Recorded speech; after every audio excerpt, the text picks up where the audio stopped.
We're live. Good evening, councillors, ladies and gentlemen. I'm Councillor Emmett McKenna, Chair of the Planning Applications Committee. I'd like to apologise for the slight delay in kicking this meeting off, but as you can appreciate, we have a lot of public speakers to put onto the lines on a rather packed agenda. So I would like to continue by welcoming you to the Planning Applications Committee, which is being held online as permitted by the Coronavirus Act 2020. The public and press can observe the meeting by following the link from our website. Agenda papers, including the update pack, have been published on the Council's website. To help those observing the meeting, we will be presenting some information on slides as we go through the agenda. Before we start, councillors attending will be asked to introduce themselves. This is for the benefit of the public and also to ensure that all are in attendance as expected and that they can hear and speak to the meeting. Members have been asked to make me aware if they wish to speak on an item in advance. This does not prevent additional contributions being made, but I ask all councillors to notify me when you wish to speak in the chat section of your screens and then wait to be called. When not speaking, please will councillors put their microphones on mute. When called to speak, please unmute your microphone and pause briefly to allow for a slight time delay. It is possible that loss of connection may happen, but as long as we have 5 members still in the meeting, we will be correct. I will now do a roll call of councillors. As I say your name, could you introduce yourselves to the meeting? I am Councillor Emmett McKenna, Chair of the Planning Applications Committee, and I represent Whitley Ward. I will call on the other members of the committee alphabetically. Councillors, please will you state your name and the ward you represent? Councillor Devine.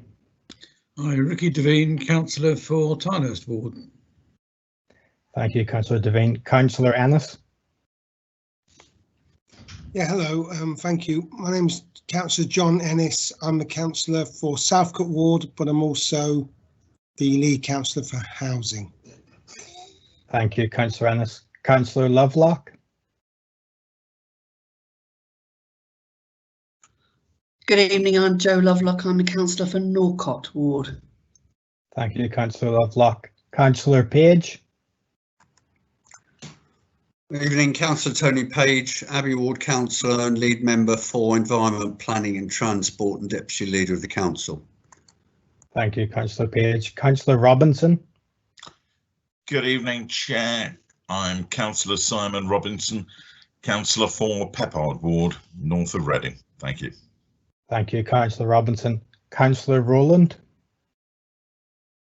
Good evening, Chair. My name's Karen Rowland. I'm a councillor in Abbey Ward and am the lead member for Culture, Heritage and Recreation. Thank you, Councillor Rowland. Councillor Sokola. Good evening, Chair. It's Councillor Sokola here. I'm councillor for Caversham and I'm also Vice Chair of the Planning Applications Committee. Thank you. Councillor Stanford Beale. Good evening, I'm Councillor Stanford Beale for Peppard Ward and I'm also Opposition Lead for Strategic Environment, Planning and Transport. Thank you, Councillor Stanford Beale. Councillor Josh Williams. Good evening, Chair. Yes, Councillor Josh Williams, Park Ward. Thank you, Councillor Williams. Thank you, councillors. I would also like to introduce you to the officers who are in attendance tonight. Julie Williams is our acting planning manager. She is our senior planning advisor and is responsible for the work of the planning team. She will advise me tonight on any matters relating to planning policy, guidance and practice. Case officers Alison Amoa, Steve Vigar and Brian Conlon are presenting the application reports this evening. Wendy Baddison is a planning solicitor in the council's legal department. She is here to advise me on planning and local government law. This is to ensure that when the committee makes a decision, it is both within its powers and legally sound. Darren Cook is the Transport Development Control Manager, and provides advice on all transport aspects of planning proposals. He is also the Council's Sustainable Drainage Advisor. Simon Hill and Nikki Simpson are committee services officers, taking minutes of the meeting and producing this live broadcast. With the introductions out of the way, let us now turn to the agenda. For voting on the items of this meeting in part 1 of the agenda, I will ask, are we content to proceed? And pause for 5 seconds. I will take silence to mean that all members are agreed. Before I formally introduce the meeting, I wish to notify councillors that I wish to suspend standing orders to allow the agents and representatives of the Station to Hill proposal, for which there is no public speaking, to address the committee and answer any questions we may have for them on a very important and complex item. Our councillors agreed to this suspension of standing orders. Thank you. Silence, as always, is wonderful. Then we will move to the minutes of the meeting, which are on page 9 of your agenda. Councillors, can you agree that this is a true and accurate record of our meeting for the 2nd of December? Thank you, councillors. Next, we turn to declarations of interest. I've been made aware of 2 declarations of interest in advance, and I will call on Councillor Tony Page first. Chair, whoops. Oh, my apologies, Chair. I'm referring to item, find it, the Reading West Station item 10. As the chair of the Berkshire Local Transport Board that's providing 3 million for this, and as somebody who has been promoting the scheme, I have an obvious interest. So, Chair, I will be making a speech early on in the proceedings and then recusing myself from the decision on this application. Thank you. Thank you, Councillor Page. And Councillor John Ennis. Thank you, Chair. I wish to declare an interest in item 11, which is the Arthur Hill swimming pool. As the lead councillor for housing, I have a predetermination. I wish to speak in favour of the proposal, the planning proposals, and then not to vote, to abstain in the vote. I just also want to mention that for the Station Hill development, I work close by, no interest pecuniary, but just to say, for questions of transparency, that I work close to the development. Thank you. Thank you, Councillor Ennis. That's clear and understood. Are there any other declarations of interest to this meeting tonight, councillors? Then I will take the silence to be no and move forward. Agenda item 3 is questions. On this occasion, we have no questions for this committee, so we move direct to planning appeals on page 17 of your agenda. And I will call on Julie Williams, our planning manager, to introduce the report. Thank you, Jeth. Good evening, everyone. Among the list of appeals lodged, and that's shown in Appendix 1 of the report, there are 2 sites with enforcement notices being appealed. For 8 St John's Road, I can confirm that the process is to be a public inquiry, but we are still awaiting confirmation of the date for that. For 34 Eldon Terrace, we are also still awaiting confirmation of the process to be followed, but at this stage we are assuming written representations will be used. I can also add that the report deadline for officers to complete reports for this committee was 23rd of December, and we have had a couple of appeal decisions come in since then. So these will be reported to you in the agenda for the February meeting. Thank you, Chair. Thank you. Councillors, do any of you wish to speak to this item of the agenda? Thank you. Then I will ask if we are content to proceed? Thank you. That report is noted. Next, we turn to agenda item 5 on page 23 of your agenda, which is applications for prior approval. And I will again call Julie Williams to introduce. Yes, thank you, Chair. Very briefly, there's nothing to add to this report, and so you're asked to note the contents. Thank you. Thank you. Councillors, do any of you wish to speak to this item of the agenda? Thank you. Then I will ask if we are content to proceed. We are. So that report is noted, and we next move to agenda item 6, which is enforcement performance monitoring report, page 29 of your agenda pack, and I will again call Julie Williams to introduce. Okay, thank you, Chair. The report explains what the Planning Enforcement Service is required to do and describes how we carry out enforcement in Reading in accordance with the adopted enforcement plan. Clearly this year has been a challenge, not just due to COVID, but also with staff losses and sickness.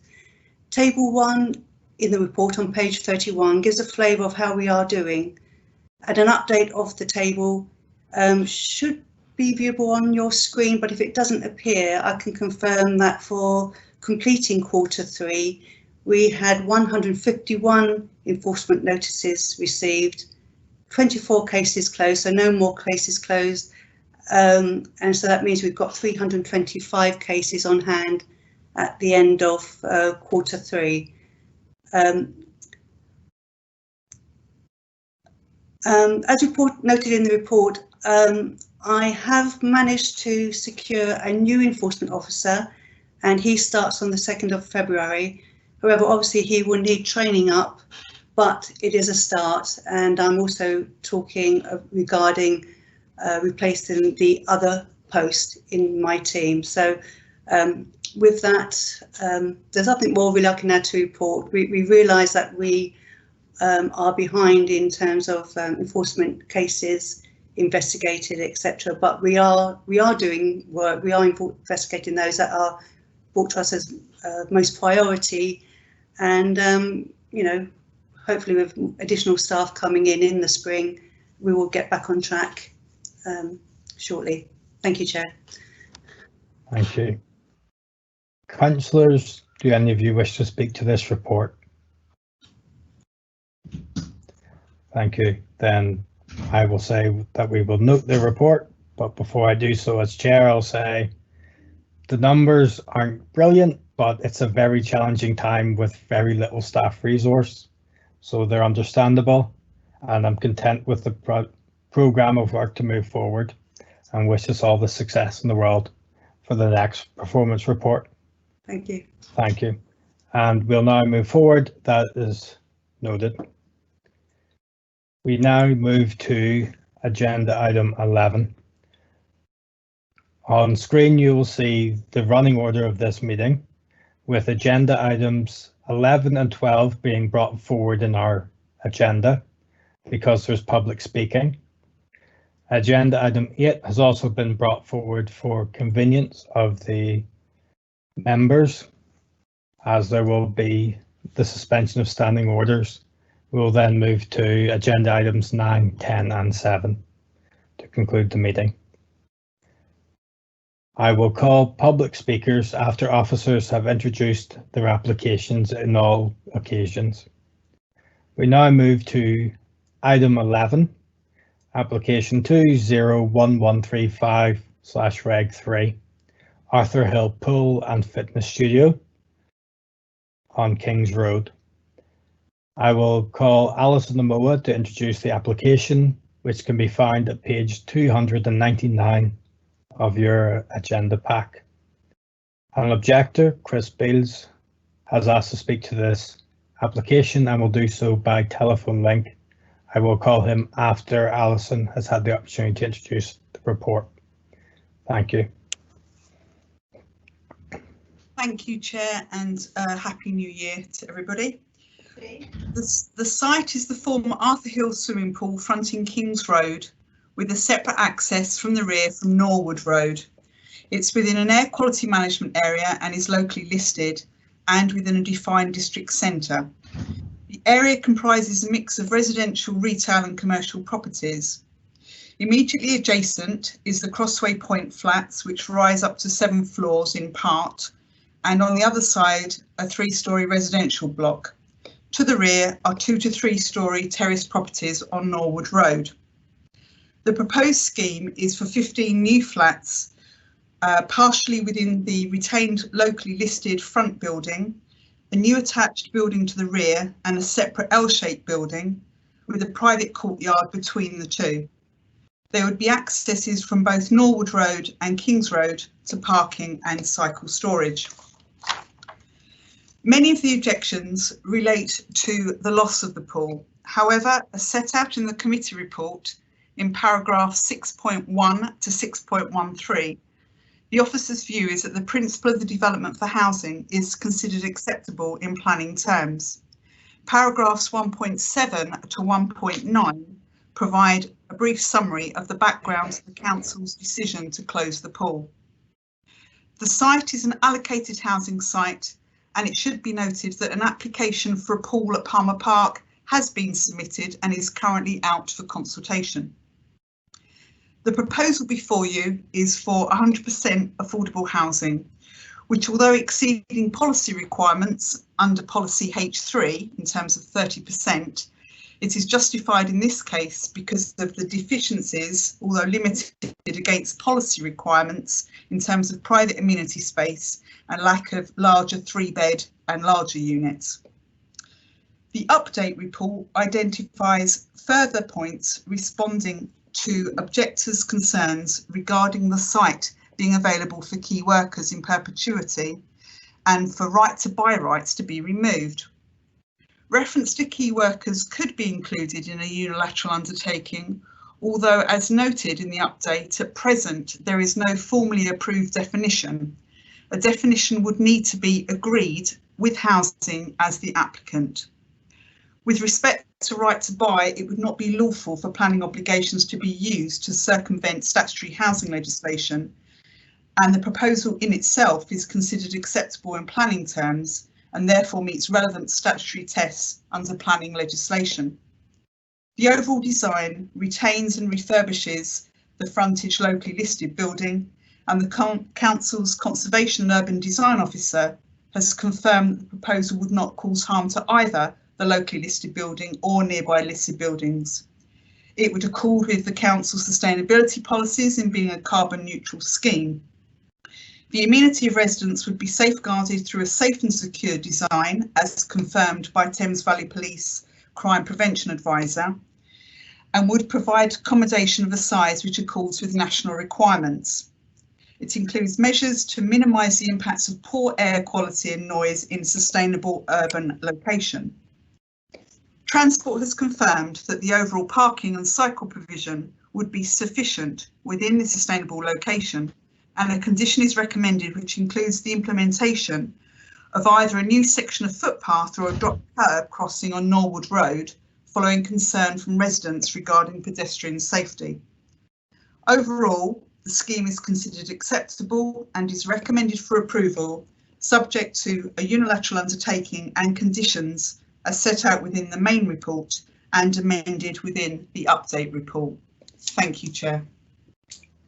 Thank you. I will now call Chris Bales. You will have 5 minutes to speak, and I will let you know when the time is nearly up. You may be asked questions by councillors at the end of your statement, and after your statement and questioning has finished, I will call Rob Shrimplin as the planning agent who will speak on behalf of the applicant. Mr. Bales, could you please press *6 to unmute yourself and begin when you're ready? Thank you very much. Can you hear me okay? We can indeed, thank you. Lovely, thank you. I'll just my stopwatch on time myself. So well, thank you. What I will ask you to do is introduce yourself formally to the meeting, and only after that will your time begin. Perfect. Just for the record. For the record, then, my name is Chris Beals. I live on Norwood Road, so I live a stone's throw literally from Arthur Hill swimming pool. And I'm speaking as a resident and also as somebody who was part of the Save Arthur Hill campaign. Thank you. Many thanks for the opportunity to speak. Looking at the advertising board surrounding the pool, it does look like the decision's very much well on its way for it to be turned into flats. I hope, though, just to give you a little pause for thought, if they are going to go ahead, I would urge you all to please make sure that they are exemplar quality builds. It's so important, I think, that the council show leadership on this to make sure that other developers follow suit. I've skimmed through some of the design documents and I can see there's been a lot of good thinking in there, but it is important that it does follow the zero carbon Reading 2030 aspiration as set out in the climate emergency strategy. It's equally important that they're well adapted for future heat waves with good sustainable drainage. Green roofs would be a good idea if you can get them in there. I can see that there's very limited parking, which is great. I hope that you've considered visitors and deliveries in that and making sure that residents are very well aware that they can't park there. I'm as pro funding key worker flats as anyone. Given the pandemic's obviously a hot topic. However, I do question why at Arthur Hill, given there are thousands of flats being developed in this area. Surely developers could be persuaded to offer the council some discounted units. But for key workers and all of us in this area, it's amenities that we really need. So I'm former chair of the Reading Climate Change Partnership. I'm certainly not speaking in that capacity, but I do want to focus on climate change because it's very much on my mind. Is it a good idea to have a swimming pool? Beyond the general improvements in fitness and well-being, which will be important for the community to be resilient to future climate stresses, I think the answer is yes. I'm minded of a couple of valuable climate-related reasons why swimming facilities are important. Our town is getting hotter. In the 2018 heatwave, cities like Paris were able to use their pools to help citizens find relief from the heat. We were lucky that it wasn't quite so hot in Reading, but I certainly missed Arthur Hill, as I'm sure a lot of the community did. We are predicting a lot more extreme heat waves to come. I'm minded as well of another major risk that we face, which is flooding. No one should ever go into flood water, as it's extremely dangerous. But having the ability to swim is one of those life skills that could be a real lifesaver. It's not just floods. With warmer summers, I can see a real desire and push for a lot more outdoor swimming. So it concerns me greatly as a father that I want my son to be a strong swimmer, and it's a life skill that we should encourage for children across the community. So yes, we should have a pool in East Reading. Winding the clock back, as I mentioned at the start, I've been a part of the campaign to try and save Arthur Hill swimming pool. I joined as a swimmer and as somebody who recognised its importance as an asset in our community. We had loads of energy in the community with packed meetings. We really wanted to try and save the pool. We even managed to raise about £10,000 in only 6 weeks. Set up a community interest company just to try and help the council to try and run things. We lost that battle, but we were promised a new pool would be built in East Reading within 4 years, so it should be here about now. We're still waiting. We donated our money back to 4 local schools that used Arthur Hill. We are where we are now. With the coronavirus, it's put a stop to so many things, but a lot of us are thinking now about how we can build back better. There is an opportunity to rethink decisions and certainly reassess given the climate emergency we face and the changes in the way that people are potentially going to be living into the future. Maybe this is an opportunity to rethink how to provide a new swimming pool in East Reading. There is a pool-shaped hole in the Arthur Hill building. Surely it's a lower carbon solution than digging a new pool in Palmer Park. And with good insulation and careful design, it could actually be a useful thermal asset for the community in the future. Arthur Hill is ideally suited for sustainable transport. It's great for walking and cycling. It's perfectly located as a hub for buses as well. so it ticks a load of boxes in our transport theme for the Reading Climate Emergency Strategy. Also, it doesn't build on green space, which is another key theme in our emergency strategy. The alternative building on Palmer Park is not good. It's important we preserve our parks. We'll need them for cooling, mental and physical well-being, urban flood prevention, and for carbon sequestration. I hope these considerations are useful and give you cause to stop and think.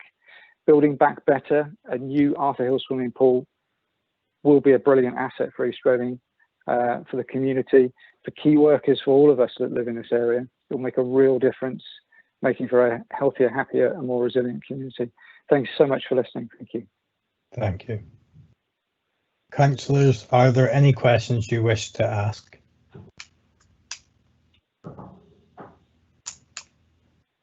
Thank you. As I have no indications, I will thank you for the time taken to address the committee. And we will now, yeah. Brilliant. Yeah, thank you very much. Thank you. I will now call upon the planning agent, Rob Shrimplin, to speak on behalf of the applicant. As before, you will have 5 minutes and we may ask questions at the end. Can you please introduce yourself to the meeting? And only after introducing yourself will your time begin.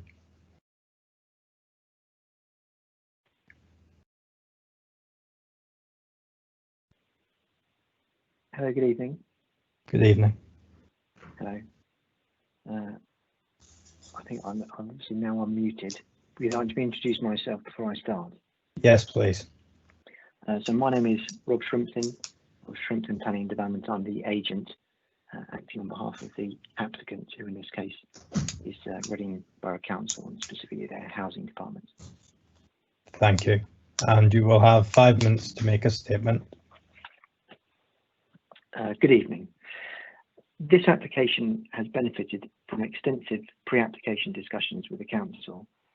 It has been rigorously assessed by a wide range of statutory consultees and has been supported by them all, including the Conservation Urban Design Officer, Highways Officer, Environmental Health Officer, and the Council Strategic Housing Manager. Following the closure of the pool, the future of the site was considered in detail through the local plan process, and it was allocated for residential development. That issue has been decided. As the officer report makes clear in recommending approval, the application is entirely consistent with the allocation of the site for residential development. The application will provide 15 residential units, all of which will be affordable, let at affordable rent of no more than 80% of market value, and this will be secured by a legal agreement. The building is in a sustainable location close to the district centre of Cemetery Junction and on local bus and cycle routes. The building is locally listed with particular reference to the front of the building, and that front part of the building will be retained and enhanced as part of these proposals. The new buildings to the rear will be of a high quality design. The scheme as a whole has been built to highly energy efficient passive house standards, and with the addition of photovoltaic panels on the roof, can be carbon neutral. It therefore responds directly to the climate emergency that has been declared by the council. I note in particular the previous speaker, Mr. Beals, very kindly supported the good design of the scheme and highlighted the importance of energy efficiency and sustainability, and those have been fundamental parts of the design process here. The scheme makes efficient use of land and is consistent with all the relevant standards in terms of size of units, disabled access, car and cycle parking, servicing and security. Issues of noise, light, air quality, ecology and ground contamination have all been addressed. There will be controls over the demolition and construction process. We respectfully ask you to approve the application. Thank you. Thank you. Councillors, do we have any questions to ask? Thank you. As I have no indications in either the chat or verbally, I will thank you for your time taken to address the committee this evening. And I will open ourselves to the main debate and put everyone on mute. Excellent. So speaking order as indicated from the chat box will be Councillor John Ennis first, in line with his previous declaration of interest. Thank you, Chair, and thank you for giving me the opportunity to speak. I am declaring an interest because I believe I have a predetermination that as the Councillor for Housing, that I'm fully active and supportive of this proposal. So therefore, for questions of transparency, that I will not be voting. Just to make a comment that I hope all members of the Planning Applications Committee can reflect on that and themselves, whether they have their own predetermination. It was really good to hear Chris speak. I don't know if he's still on the line. I hope he is. I thought he made a really useful and valuable contribution that we would need to take on board.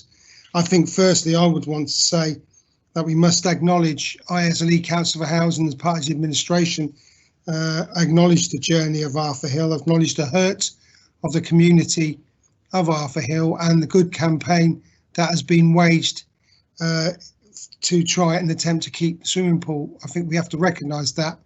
It was widespread, particularly in the east of the town, the facilities. There are reasons and they're well documented over the period of time for the closure, and has been indicated strongly publicly that planning application for another swimming pool in East Reading is underway, and we know documentation on record the commitment of this administration to replace Arthur Hill. Having said that, also acknowledge the difficulties of the sale of Arthur Hill, and it is our land. It's land now into the housing revenue account. To explain to Chris, he made some important points. It is our land. It's extremely difficult to get developers to put in affordable key worker housing. We have some very strong negotiations, and I think our planning officers do an excellent job given the weakness of the national government legislation on what we can demand for affordable housing, which is only going to get worse.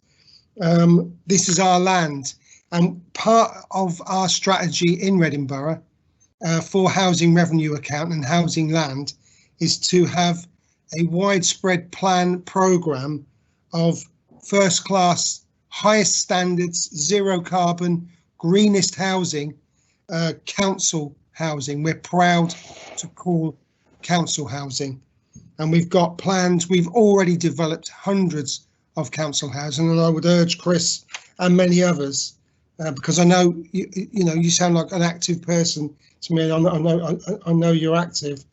Is to go and have a look at Reading's stock of housing that they've built in West Reading Tarlist area and see that it's to the best standards. It's to the highest standards of any housing built in this town, and we are already showing an example to developers on how to build high quality, low cost, affordable housing, 100% affordable housing. We battle all the time, and I know many councillors feel the need to make the points about affordable housing, but what we're doing in Reading is we're actually actively building affordable housing. So have a look at that standards on our land. It's part of a strategy for disability housing, for supported care housing, also general affordable council housing for tenants who have been waiting and families waiting on the council list for a number of years.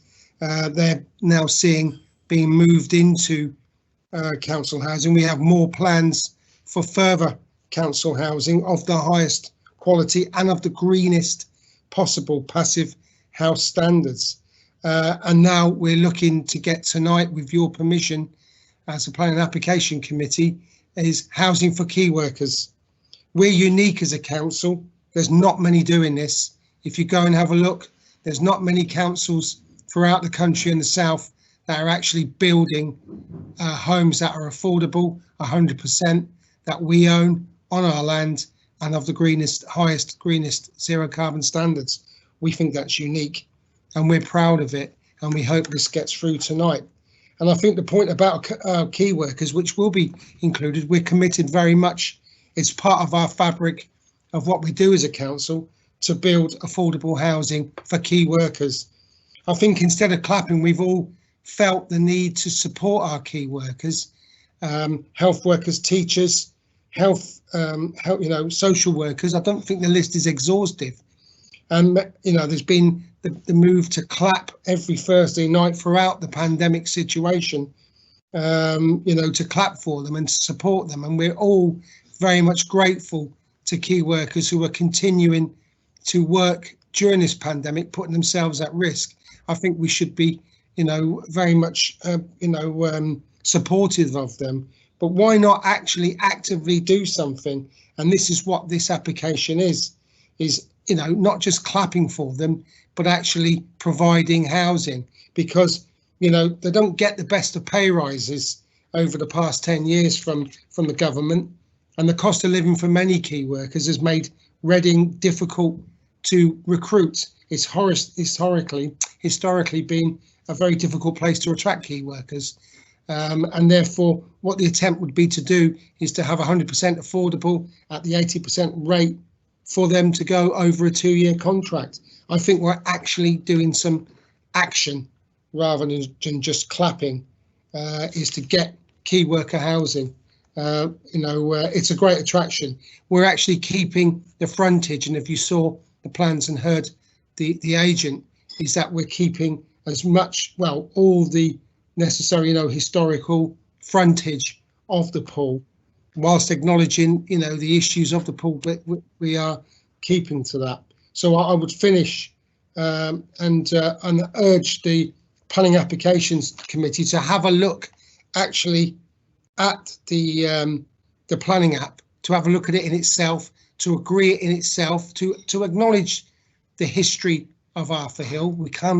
We should be doing that, to acknowledge the hurt and the change that's playing, but actually look going forward that Arthur Hill would be turned into key worker housing for the workers that Reading needs the most, which will help and assist the town and the community. And I urge you to support this application. Thank you. Thank you, Councillor Ennis. Councillor Rowland. Thank you, Chair, and I will be brief. I would like to thank Councillor Ennis very much for his points about acknowledging first the recent history of Arthur Hill, but also acknowledging that a new day dawns for Arthur Hill of something very, very positive for Reading and for key worker housing and for what we stand for today. Indeed, that was what this was built to take care of 100+ years ago. I would just like to quickly acknowledge a few of the heritage points about this, and to consider the point in time in which we are at, and to acknowledge what I feel is a real positive in the respect of the heritage facade, the heritage front building of Arthur Hill. The campaign that had been waged wished to save something that was not salvageable. The cost of repairs and everything else led this to look to a new future. And I think that we all have to realize and understand that with heritage buildings that there is a past, and that past oftentimes in its physical form has to go into a new change. And when we look to protect our heritage, we have to make decisions today that are very much part of its history and its long-term heritage as it has been so far. So we are at a juncture wherein this changes from its past use as a swimming pool to a really, really positive thing for Reading. To the design, I want to just say how exemplary I find the design the whole entire site, the passive use applications, the thought to all of that, and to addressing the climate emergency. But mostly I'd like to draw attention to the facade. Arthur Hill is a bit diminutive, now having been dwarfed by 7 stories on one side and 3 stories on the other. And so you've got a very small building here, and by placing a larger red brick structure that is respectful of the red brick of the building, we have actually given it better presence on the road, I would charge, and it has actually improved the setting in which you can appreciate the original heritage building from a visual aspect. It's given it weight, it's given it mass that is going to much better be able to hold its own along that route. And so I think of it as a real improvement. As for the rest of the site, I think they've done exemplary work in being able to utilize what is a very constrained site very imaginatively, and to allow for great homes for some of Reading's greatest workers, our key workers. And I think obviously we very much appreciate them after this year. So I would like to accept the officer's recommendation to accept the plans here and to begin a wonderful and exciting, and I think very positive new future for Arthur Hill. So thank you very much, Chair. Thank you, Councillor Rowland.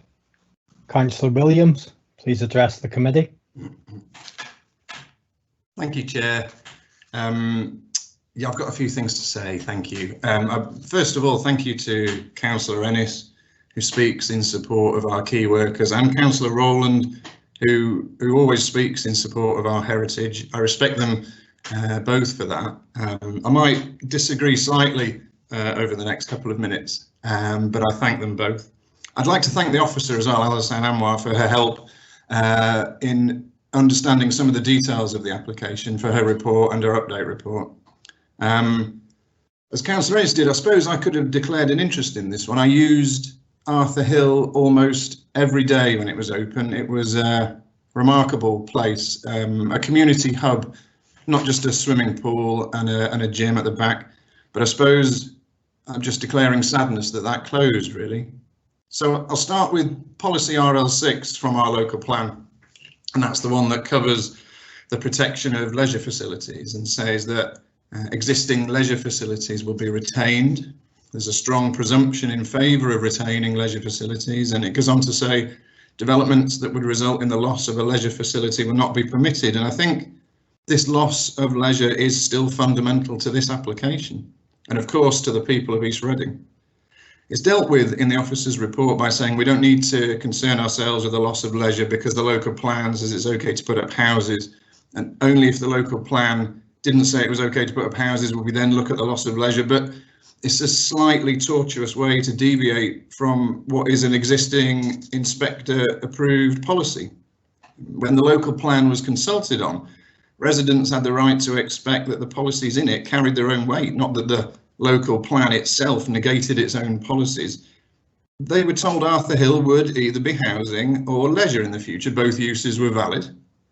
It of course retains the valid use as a pool, had that been possible, and of course it retains the valid use of housing as designated in the local plan. And residents expected that if it was housing, then policy RL6 would apply. Policies apply together or in tandem all the time, Chair. It's what they do, except this time they're not doing. I think this is compounded by the wait of over 4 years since the pool was closed. I think had this application been submitted when Labour councillors closed the pool, I think it would have been subject then to the loss of leisure criteria. It would surely have been refused. It's waited for years, and I think it's now justified partly because of that wait. But I'm sure that councillors didn't deliberately leave the building empty for 4 years. So we still have no new pool in East Reading. We don't have the beginnings of a new pool. We don't have an approved planning application. We don't have diggers rumbling around in Palmer Park. And on top of this, Chair, the council has chosen to rely solely on a private company to build any future pool, a company called GLL, who we read at the weekend is talking about closing swimming pools up and down the country. It's a company that sadly might look very different when we emerge from COVID. So this then is a scheme to demolish a swimming pool and replace it with 15 small flats. Now residents will wonder, why are there unused council houses nearby that have also been empty for years? Should those not have been key worker housing all along without the loss of a swimming pool? Local news reported that there are over 2,000 empty homes in Reading.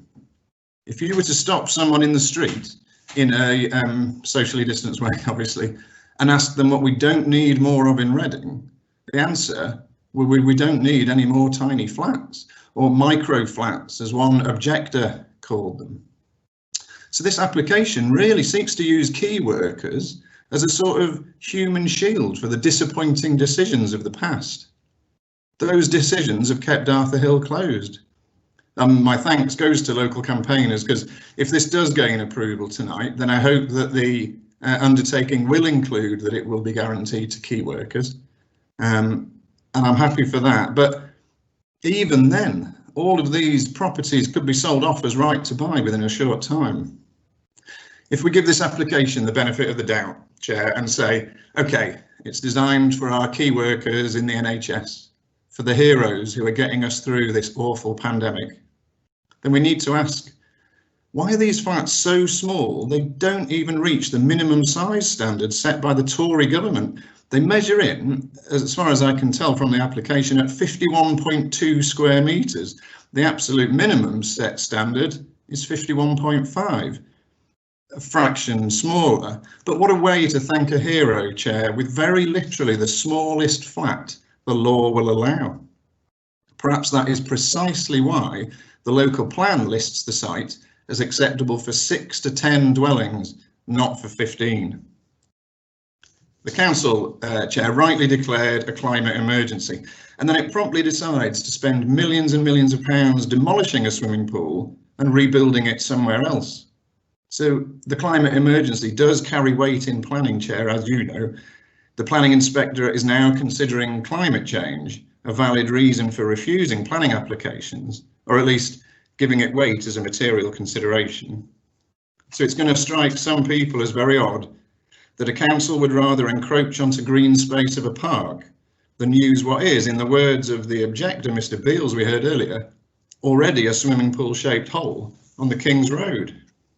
So to conclude, Chair, to your relief, I imagine, for all those reasons, for the declared climate emergency, the tiny size of the flats, the higher than local plan density, the loss of a leisure facility, the housing mix lacking any 3-bedroom units, the amount of private amenity space being less than policy requires, the fact that these flats are not accessible, and of course, considering what the people of East Reading would want us to do, I propose that we refuse this application, Chair. I'm pretty sure other members of PAC will probably agree with all that, Chair. And thank you for giving me the time to speak. Thank you, Councillor Williams. Do any other councillors wish to speak on this item? I have no further indications, so I will then take a motion to move to the vote. In line with our previous practice, we first vote for the officer recommendation before going to any further votes. Councillor Ayosakale, will you second the motion to vote on the officer recommendation as printed? Chair, I second the motion. Thank you, Councillor. I will then call on councillors in alphabetical order to indicate if they wish to vote for the officer recommendation as printed, vote against, or to abstain. Councillor Devine, please indicate. Thank you, Councillor Devine. Councillor Ennis. I'm abstaining because I believe in transparency in the process of planning. Thank you. Councillor Lovelock. In favour of the proposal. Councillor Page. In favour, and Chair, I presume we're also voting in favour of the updated recommendation. Yes, it's as printed. Yep. Councillor Robinson. For the proposal. Councillor Rowland. For. Councillor Chocolate. I'm for the proposal, Chair. Councillor Stanford Bill. For the proposal, Chair. Councillor Josh Williams. Thank you, Chair. Against. And then myself as chair, Councillor McKenna, will vote for. So I make that as the motion has been carried and planning permission will be granted in accordance as printed on signing of the Section 106 agreement. Thank you. Councillors, we now move to agenda item 12. Julie Williams will be introducing the application. Before that occurs, I will let councillors know that an objector, Helen Savage, will speak on this application. Neil Boddington, as a planning agent, will speak on behalf of the applicant, and Councillor Carnell will also speak to this application as ward councillor. I will now call Julie Williams to introduce the application, which is on page 343 of the agenda pack. Thank you, Chair. This application relates to the Queen Anne School, which is located on the north side of Henley Road in Caversham. A site location plan and aerial view of the existing playing fields and tennis courts are now shown on slide 1. This application seeks planning permission for a new artificial grass pitch, known as a AGP, a new sports pavilion and changing room, a tennis bubble over the existing tennis courts 7, 8 and 9, an extension to the existing swimming pool to provide a changing room, regrading and of the levels of the existing playing fields, flood lighting to the existing tennis courts and the proposed artificial pitch, and finally an overflow car park accessed from Henley Road. The proposed block plan, flood lighting pavilion and tennis bubble are shown on slide 2. And there was also a brief update report for this application in your update pack, which makes some clarifications and includes written statements received in lieu of public speaking tonight. Slide 3. That shows that some existing photographs of the site. The first picture gives an idea of the extent of the dip to the existing playing fields at the west of the site. And the second photo shows a view looking east to west across to the tennis courts, where the artificial pitch, pavilion and tennis bubble will be located. The first photo on slide 4 shows the position of the tennis bubble and tree screening, and this photo was taken in the summer months. The second photograph is taken from Henley Road and looks towards the tennis courts, showing some of this tree screening. This photo was taken in the winter months. Local residents have raised concerns specifically regarding light pollution and noise and disturbance, with concerns that the floodlights will allow for a significant intensification in the use of the site and later on into the evenings. Numerous concerns have also been raised about the possible use of the site by the Caversham Lawn Tennis Club. The proposal seeks to improve sports facilities within the existing school curtilage, and as detailed in the officer report, the proposals would mainly be for pupils of the school. A timetable has been submitted with the application, which confirms, as shown, you've now got it on your screen as slide 5, which shows the hours proposed, and you can see there that the ones in green are the school use. The yellow is for outside letting, so that's after 6:30 up until 9 o'clock, and closed at weekends and after 9 o'clock Monday to Friday. The due use of school facilities by other members of the community is generally considered a benefit. However, the applicant has confirmed during the course of the application that there is no arrangement with the Caversham Lawn Tennis Club to use the site. Furthermore, a community use agreement, as recommended to be secured by a planning condition, will identify priority groups to include local non-commercial sports clubs. There is also a condition recommended to control the hours of use and also the hours of the floodlighting use. The proposals will enable the more use of the playing fields area by improving the playing surfaces and making some weather tight, and floodlighting also is proposed to allow later use in the winter months. However, the hours proposed are considered to be reasonable and within the normally expected hours for similar secondary schools with community facilities. In terms of the proposed floodlighting, the lights are high quality LED focused floodlights, which result in a significant reduction in overspill that comes from normal street lights, etc. There is clearly strong public sentiment around this element of the scheme, and we have this on most plan applications for floodlighting. But it is important to note that the Council's Environmental Protection Officer, who has reviewed all information submitted, has raised no objections to the proposals, specifically with regard to noise and the floodlighting proposed subject to conditions. The proposed development is considered to be acceptable in the context of national and local planning policy and other material planning considerations as set out in the officer report. As such, the application is recommended for approval, subject to conditions. Thank you, Chair. Thank you. I will now call on our public speaker, Helen Savage, to make a statement setting out their objection to the planning proposal. You will have 5 minutes and I will let you know when your time is nearly up. You may be asked questions by councillors at the end. Please press *6 to unmute yourself, introduce yourself to the committee, and your 5 minutes will begin after your introduction. Thank you. Good evening. Can you hear me? We can indeed. Thank you.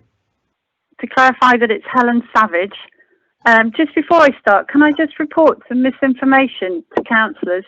I'm afraid that will be called as part of your 5-minute statement, and we may ask questions thereof. Okay then. I hope I managed to finish it in the 5 minutes. Sorry,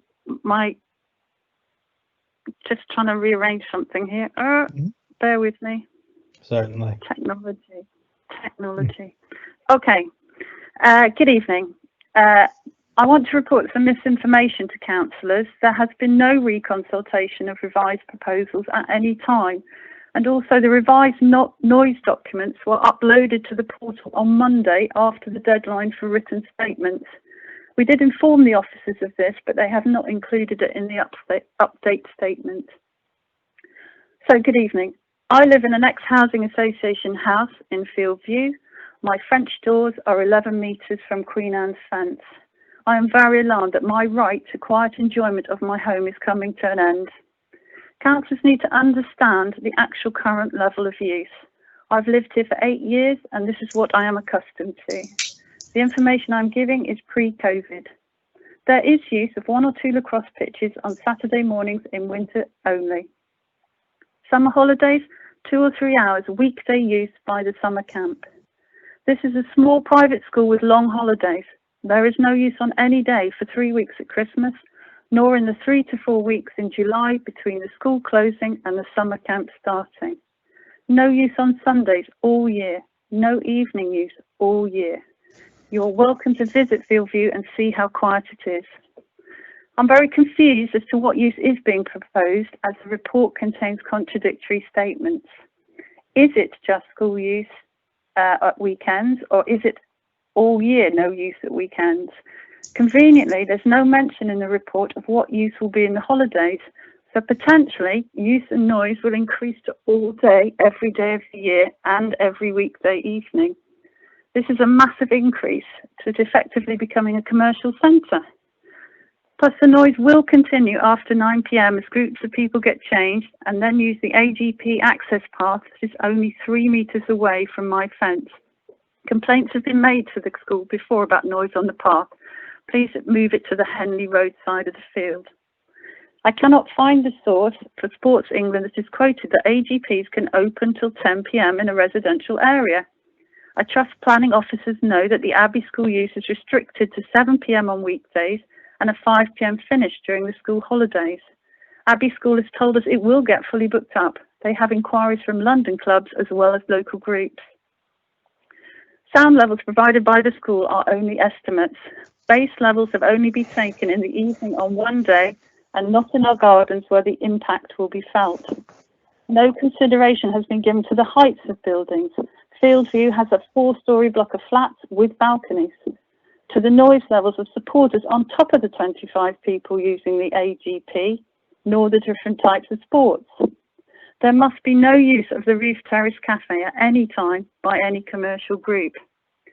We use professional equipment and it predicted an increase of 10 decibels. 7 decibels is substantial. This level of noise every day, all year, will completely change the character of where I live. The position of the fence will not give noise protection from the grass pitches to my house. The school is hoping to rent out pitches for national and county championships lacrosse camps. Why else does it want 5 pitches for a school with around 400 pupils? Think of the noise level for this, the number of teams, their supporters. Sound predictions for my garden are 51 decibels. The planning document shows no predicted reduction from the fence. 50 decibels is deemed moderately annoying by the World Health Organization. It cannot be acceptable for me to be moderately annoyed potentially every day, including weekends for the whole year, to only have quiet enjoyment of my garden on weekend evenings.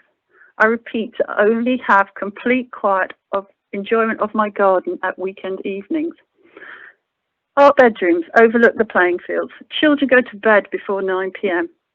to the Palmer Park AGP in the evening in the summer to listen to the noise. It's not pleasant. Some residents have offices at the back from which they work all day. What are we supposed to do?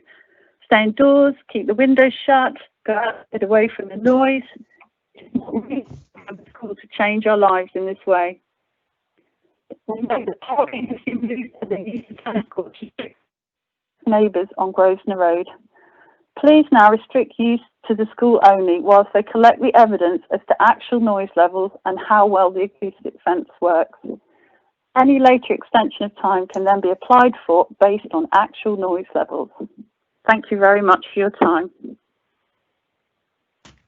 Thank you. I hope Councillors, you could hear all that. pretty well. Councillors, do we have any questions to ask of our objector? Yes, please, Chair. Thank you. Councillor Lovelock, please fire away. Thank you. I think you referred to a footpath that leads that would still be very close to your property. You seem to imply there was a possible different route for that path, or a different route for people to reach their car park or exit the premises. So could you just expand on that a bit, please, so I can understand what that's about? In Henley Road on one side, which has no properties on the field side, and our properties on the north side. So the path is just behind our fence. So whilst all this building work potentially may be going on, if you give full approval, it would seem opportune to move the path to the Henley Road side, next to the road. Does that make sense? Hello? Sorry. Yes, that's very helpful. Thank you. Thank you. Are there any further questions, councillors? Then I will thank you for your time, and I will call Neil Boddington, the planning agent, to speak on behalf of the applicant. Hello, good evening. Can you please introduce yourself to the committee, and then you will have 5 minutes. Yeah, good evening. My name's Neil Boddington. I'm the planning consultant and agent for Queen Anne School. I specialise in sports projects such as these and have completed projects locally, including the Abbey School that's been mentioned, Crossfield School, which actually opens till 10 p.m, Readham House School, Reading Hockey Club, Sonning Hockey Club, and over 200 nationally. We carried out a pre-app over 2 years ago, and from that response we carried out the required reports and research prior to submitting the application in December 2019. Since then, so over a year, we have responded to many questions from your officers on all subjects, including making some amendments in 2020 and constant updates and tweaks in response to questions. We've met local residents and we've made some alterations in accordance with their requests, whether needed or not, in order to show willing and to show good neighbourliness. You've seen a large number of reports, and in particular, I just want to concentrate on the noise report. It seems to be the major issue here. And I hope you've had the opportunity to read and absorb the proper and properly accepted professional approach of qualified noise engineers in making recommendations to us as a school in terms of what is reasonable and what should be done in terms of any mitigation to lessen any impact on residents. The previous speaker spoke to the moderately annoying. I can't find any reference to that in Sport England's references, but the WHO indicates that under 50 dBA, which we are achieving and which is what we aimed to achieve, indicates that levels above that would, open inverted commas, address levels where adverse levels on health can be detected. So their recommendation is that all sports activities should be below that, so that adverse levels could not be detected. So I only want to make a few brief comments, because obviously it's a complex subject and you will have seen the intense amount of correspondence in all directions. We did make background readings of the site, and that's always the base level on which you work on your measurements and your recommendations. And there was no guesstimate taken. I mean, well researched noise levels from all sports were taken into account in terms of how this would impact in terms of wider noise readings. All these readings have been accepted by your Environmental Protection Officer, who we worked with, and we have made amendments to his satisfaction, and as I said, some requested by the residents. The noise report recommends that we need to stay within the 50 dBA, which is what we've achieved, and therefore we say that although activity may change a bit, and I'm very happy to take questions on that, that the noise levels do not rise cumulatively because of more pitches. Noise levels arise only because of increased noise, as opposed to adding, 2 teams playing makes the same noise as 3 teams playing, because of the nature of the noise that they generate. Residents have indicated, and your last speaker says that they've made their own readings. We've had no sight of that, and I don't think your officers have either. They haven't commented on them. We haven't been asked to either. So we can't make any statements of what they say or what their conclusions are or how they've made them or what their machinery was or what the weather conditions were. So I just can't comment further on that.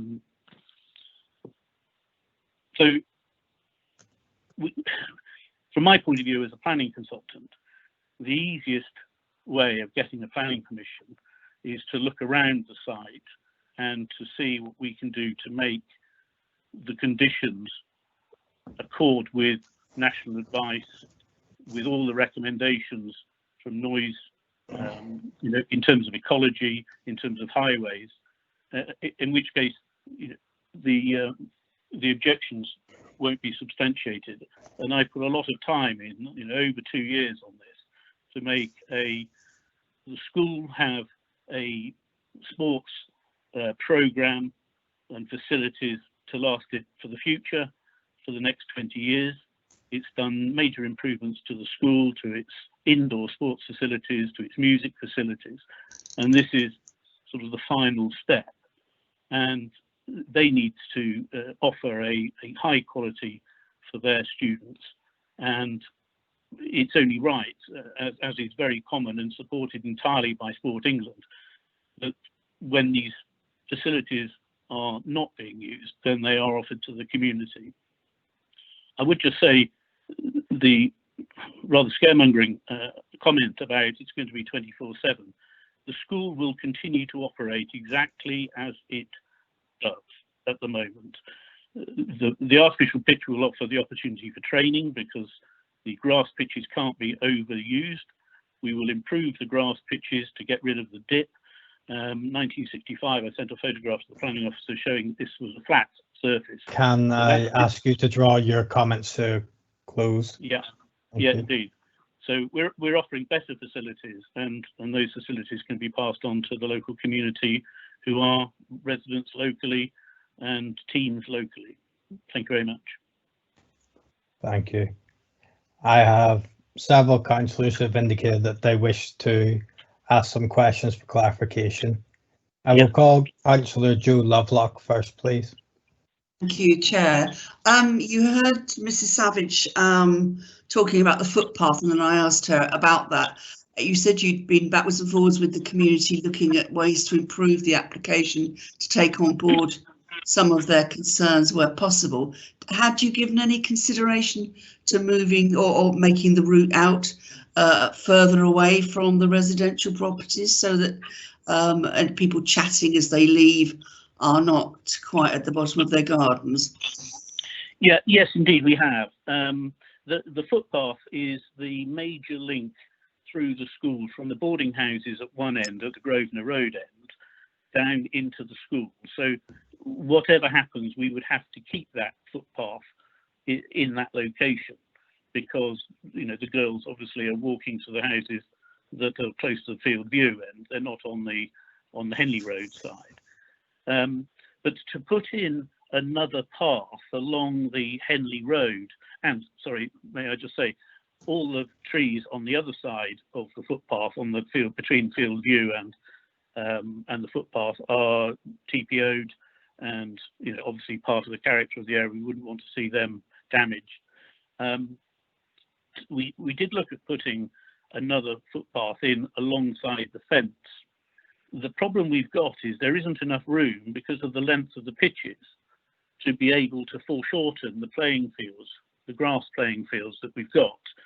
And so the pitches would be below the playing field standards for lacrosse pitches. That was one major, the most major reason.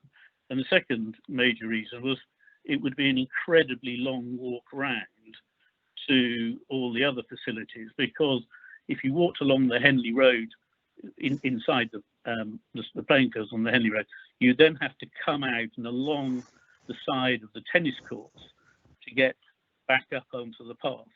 So it didn't make sense. The expense was nearly £100,000 to put something like that in, which wasn't the total governing thing, but it was primarily because of the size of the pitches and the fact that we couldn't and wouldn't get rid of the existing footpath. So we did consider it very carefully alongside a number of their other requests, and we have indicated we put in some screening, I think not related to the proposal, but around the tennis courts, where a couple of the floodlights around the entrance to the tennis to the swimming pool, for instance, were causing some glare. So, you know, we're very happy to do and to look very seriously at those things. But in that particular case, we didn't think we could comply. Thank you. Can I just also ask how you are, or how the school is intending to invite community use? I mean, there was an implication earlier that it would be teams from far and wide, but for me, community use means the local community, or particularly the community in north of Reading. So how will you go about encouraging genuine community use? Well, yes, the comment about us inviting people far and wide is news to me. That's the first I've heard of it. Sport England, we did a pre-application with them to discuss, as we always do on these subjects, because they are critical. Because if we didn't volunteer community use, they would object to the proposal. It's as simple as that, and you're probably aware of that. So we do have a conversation with them, and they, at the moment, see that there is a national shortfall of training for lacrosse, and obviously the school's major sport is lacrosse. So they would want us to be part of a wider network, but that wouldn't mean that we would be advertising and going for lacrosse teams or sponsoring regional programs or anything like that. We see no position like that. It would be for the local community, and we've already submitted a community use agreement, a draft community use agreement to the council, which clearly lays out how we would do it, and we would do it in conjunction with Reading Borough Council's leisure department. If they want to be involved. I mean, some local authorities do, some local authorities don't. But you know, we promise as part of that agreement that we won't charge more than the council would charge on their own facilities. So we don't make it exclusive. You know, it would be there as a facility, and local people would come along. We would have a contract for them to hire on a termly basis or something like that, because of the difficulty of and generally the problems that do arise from people who are one-off, just want to kick around or just want a one-off situation. So we would be going to teams or groups who want to hire on a regular basis, and it would be as local as we could get. Thank you very much. Thank you. I will call Councillor Stanford Beale to ask your questions.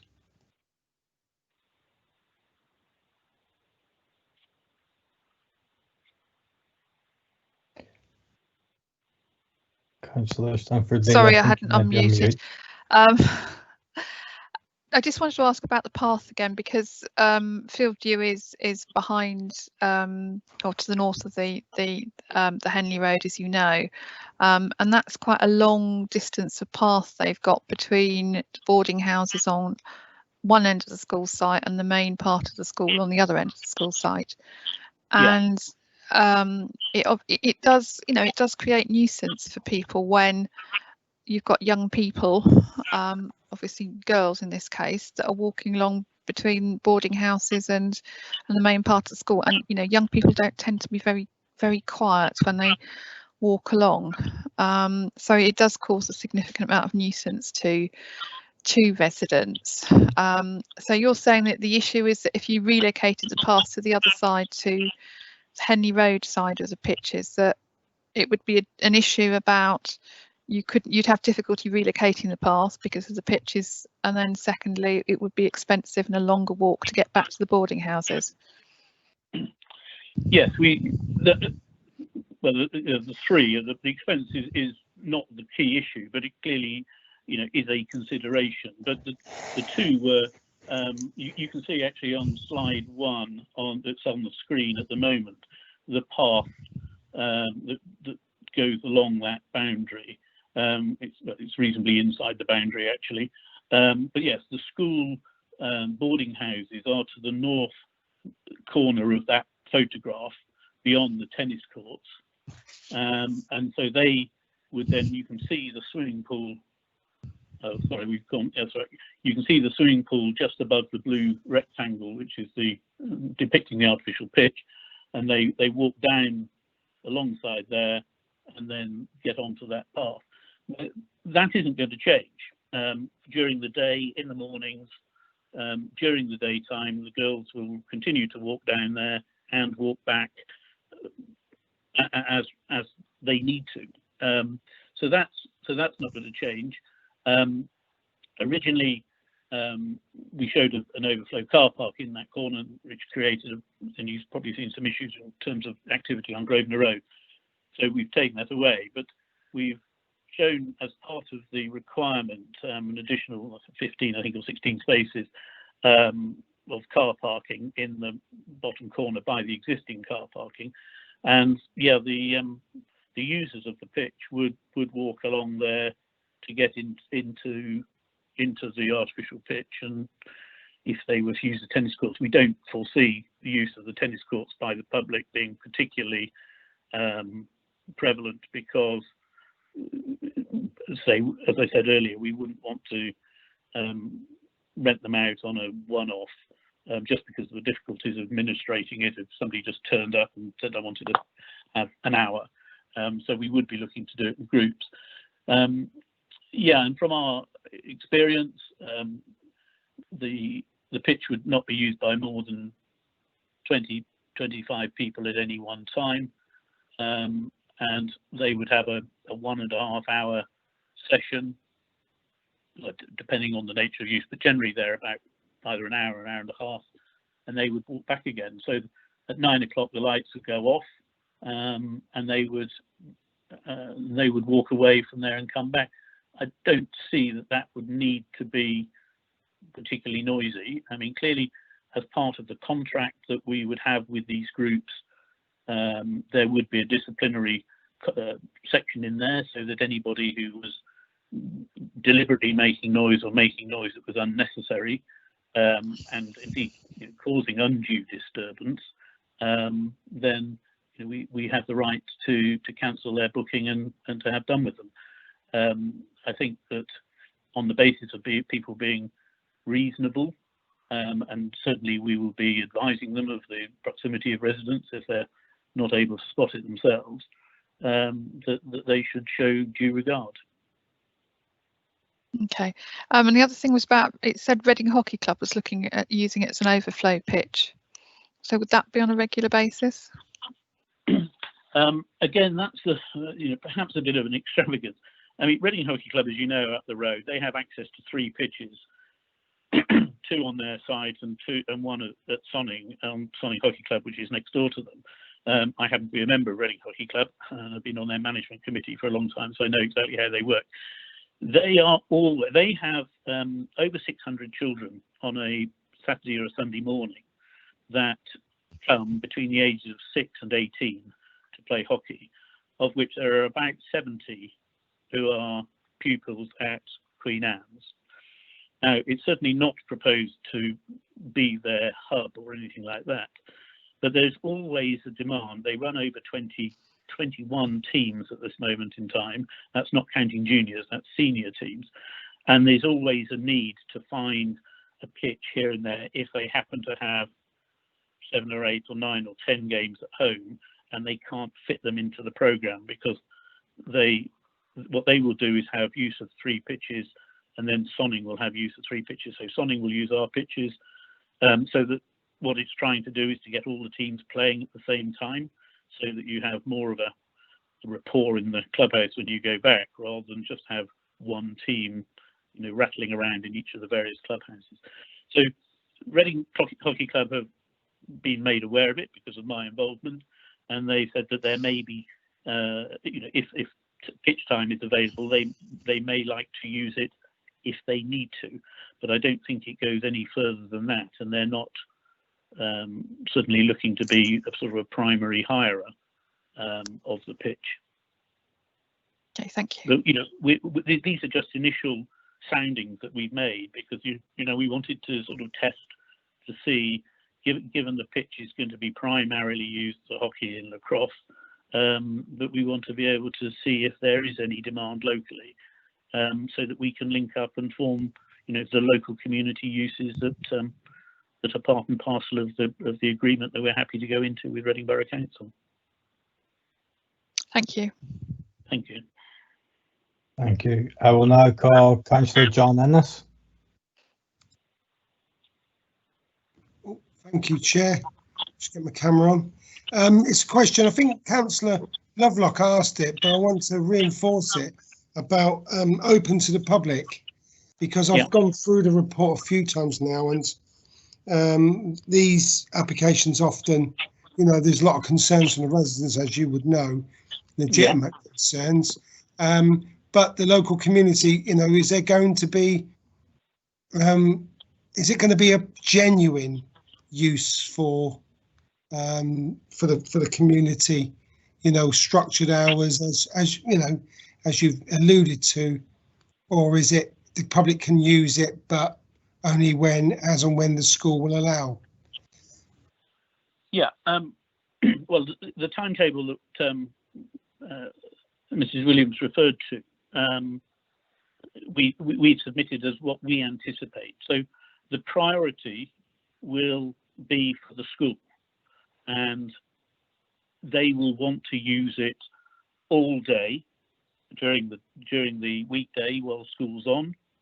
They will want to use it after dark until 6 o'clock or so for their teams for doing training, and there will be some use by boarders during their free time, you know, at the weekends when they're around, and, you know, as I say, in the early evenings up to 6 or 6:30. So that will be in the same way as they do at the moment. They're just to make the point that there's currently 4 grass lacrosse pitches. When we're able to repair the dip in the playing fields, we will be able to have 4 grass pitches plus the artificial, and that will be improved, and so they will be used in exactly the same way. Although we anticipate that most of the training for teams will take place on the artificial, so they don't damage the grass, and so that the grass can still be a good surface for when they play matches. So as you can see on that slide 5, there's 2.5 hours, because we have to leave a little bit of a gap between the school vacating and being able to open it to the public. So we see there's 2.5 hours in the week available for use, and that will be used as much as the community want to use it. To be honest, we generally find that Friday is pretty quiet, because most people who play sport will play on a Saturday, and so generally won't train. But there are always people, you know, who want to, who want to do things, and will go looking for availability. So, you know, that will be, we will make it available. People will make inquiries. As I said, it won't be on a one-off basis where people can just turn up and book it for 1 hour, because, as I say, that's where we get most difficulties. It's most difficult to administer.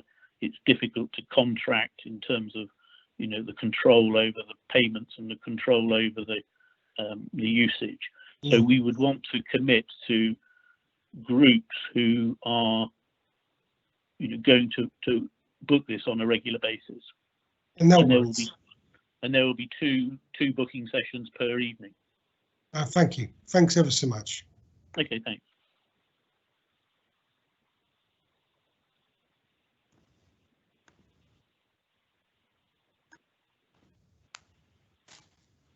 I think you were on mute, Chair. Apologies, I was sneezing, so put myself on mute. Councillor Williams, please ask your question. Thank you. Thank you very much for your answers so far. A quick question about the 3G artificial pitch. There are a number of mitigation measures available to reduce microplastic losses into the environment. Could you talk really briefly just about which mitigation measures that will be employed in this instance? Thank you. Well, our proposal at the moment is not to go for a 3G pitch.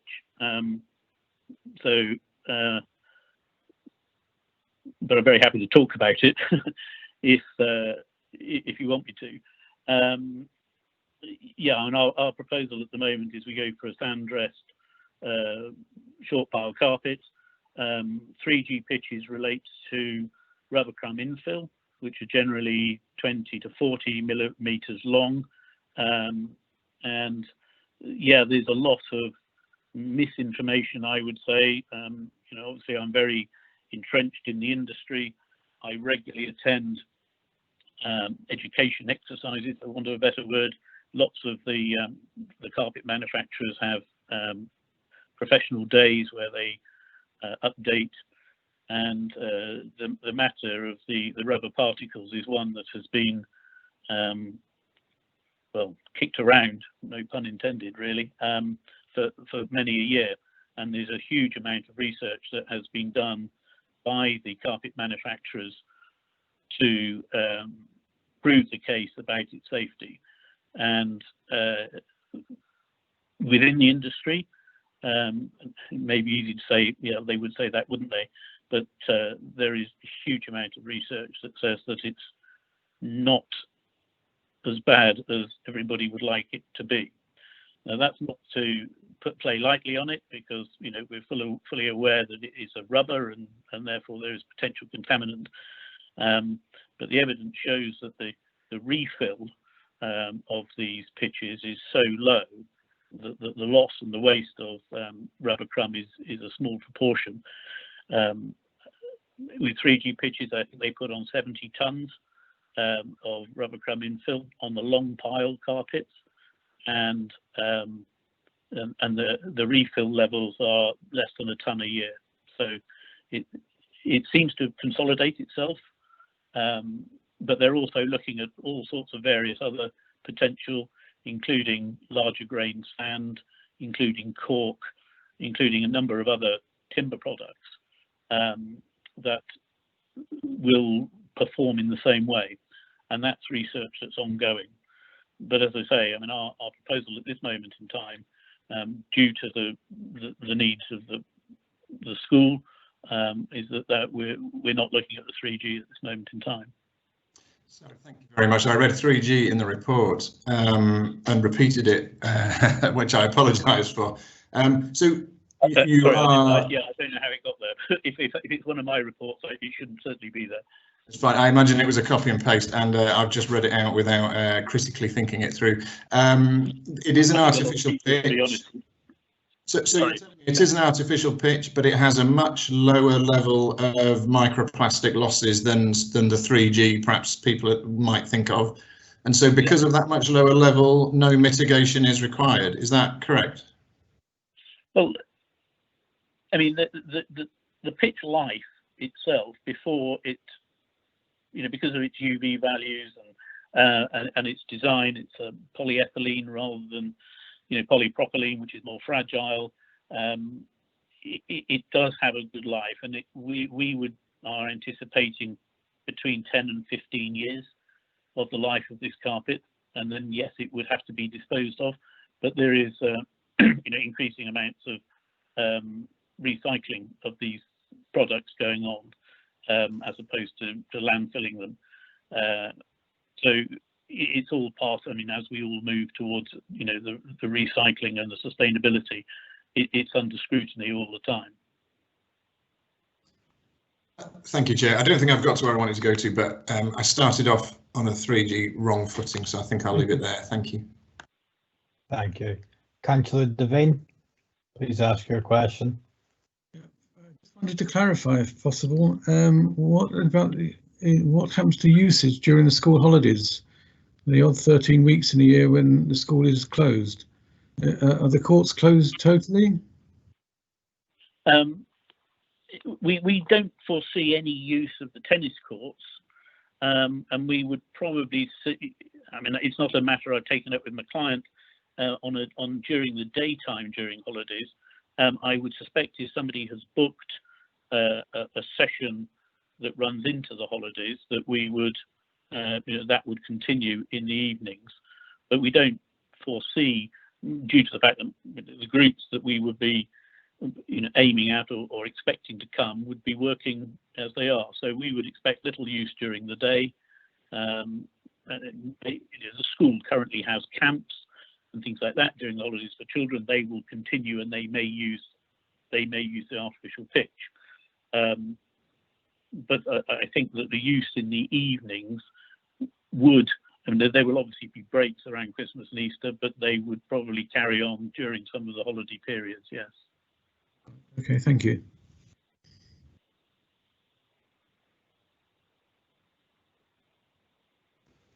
Thank you, Councillor Devine. I will now call Councillor Sakala.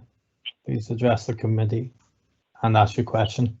Thank you, Chair. I just wanted to follow up with Councillor Williams' question to the agent, because I think he does make a valid point and I don't want him to be piled off, so to speak, because obviously it does make up one of the big 6 polymers that make up 80% of plastic pollution in Europe. And I know you've stated that it's less erodible, but it's going to be a highly trafficked area. So what are the mitigation factors in place? I do think that's valuable. And if there's any condition about when this will have to be replaced in terms of maintenance, so it doesn't exceed the life of the actual design of the product.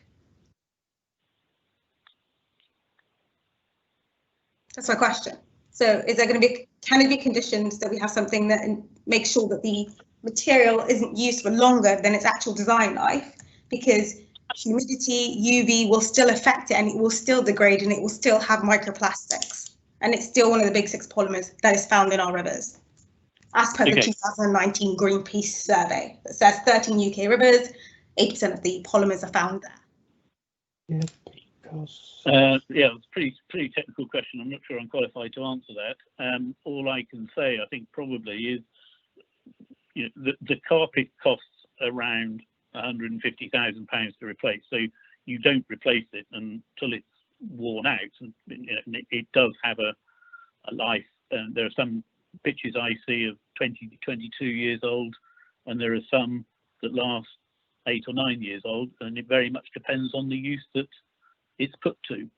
The use that it's put to very much depends on the size and the shape of the people, their ages, you know, whether they be children or seniors, and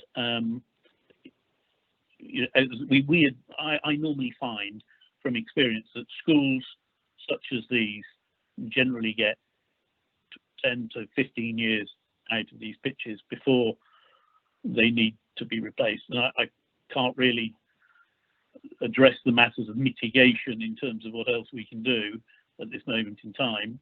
It's certainly not my field of research. Okay, thank you. I think it's one to follow up with officers, but also to follow up again, because I do know that just because I'm looking at the research now, KEL 2015 says that you should be able to actually access what condition you're using that material for and the degradation of the polymers in terms of humidity, temperature, pH, solar radiation, oxygen availability and salinity to determine how long it should be in place for. I think that's essential if we're saying that it's a risk that's already been mitigated or controlled, because then that isn't actually correct. So what you said to Councillor William earlier is incorrect. But I'll hand it over to Chair now and I'll pick it up with officers later. Thank you. Thanks.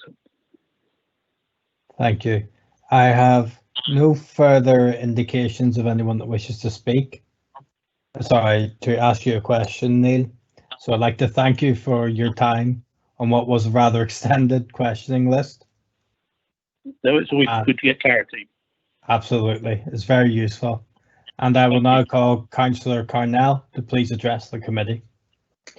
You will have 5 minutes, although there is flexibility applied because we can't ask you any questions. Thank you, Councillor Carnell. Thank you, Chairman.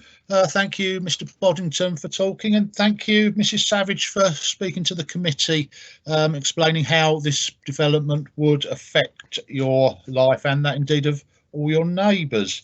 And I should also thank all those people who wrote in with the papers you've seen in your supplementary pack, and indeed all through the process. I believe there were 67 letters of objections from neighbours dotted all around the proposal. I've certainly heard from people all around the proposal with objections. This has generated my largest post bag. We should firstly consider there is an ecological impact. There's badger setts and bats. The flight lines of the bats, the badger setts, could be disturbed. It might not technically be considered amenity for the neighbours, but they certainly enjoy having the badgers and bats in their environment. As we've just heard there are quite substantial concerns about the subsurface of the artificial pitch contaminating the soil and potentially progressing further into the environment. And there are a few trees there. The report makes reference to them being few in number and of low quality, but in this climate emergency, they are playing their part. Every little does help. As we've heard, the report says that this will be a community asset, yet the surrounding community don't see it far from that. Their enjoyment of one of their assets, their gardens, as we've heard, will be greatly diminished. There's going to be increased noise into the evenings, increased light, and coming from the inevitable increased use of the field. Views will be diminished by what has been described to me as an oversized polytunnel, a two-storey pavilion, and lights, floodlights reaching up higher than some of the surrounding buildings.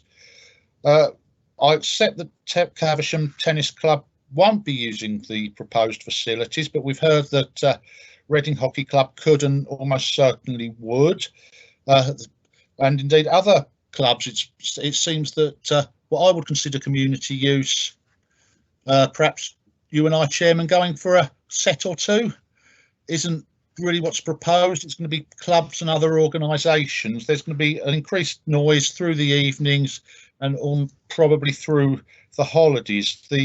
Even the suggestion of a two-storey pavilion says to me this is more than just casual community use. The loss of amenity, the noise, the light, the view doesn't just affect a few, it does affect the many. Moving along, the site has two of the boundaries run almost along Derby Road and Grosvenor Road. Both of these roads, as the report identifies, are private roads. The report doesn't say that these roads are already troubled by traffic using these roads as a rat run between Henley Road and Peppard Road. Being a private road, obviously they're suitable for low levels of traffic, homeowners and their guests, but they're not constructed for the level of traffic they're currently seeing as being used as a rat run. And this proposal has the potential to add to the problem. If car parking is full within the site, on-street parking would be the next option. Both Henley Road and Peppard Road, being main routes into Reading, aren't blessed with on-road parking. So the obvious next solution with the roads around there, as private roads, they don't have the best of pedestrian walkways. Those are potential risk to pedestrians. At traffic management meetings, Councillor Page often tells us private roads aren't our responsibility, but in this case I would suggest we do have a responsibility not to add to the traffic issues in those roads, which are already have increasingly frequent repairs. Thank you very much, Chairman. Thank you, Councillor Cornell. However, as a rugby man instead of tennis, I might not take up your offer of a set at any club. I will then move to the main agenda and open up for debate. I currently have one indication to speak, which is from Councillor Lovelock, and I will ask other councillors to indicate in the chat box if they wish to speak as well. Councillor Lovelock.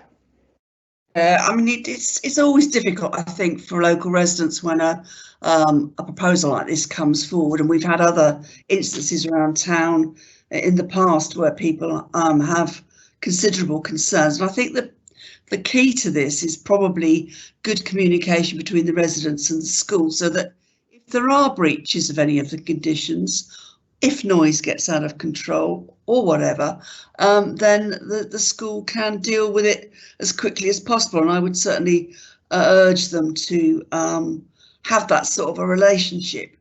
On balance, I think we should be approving this.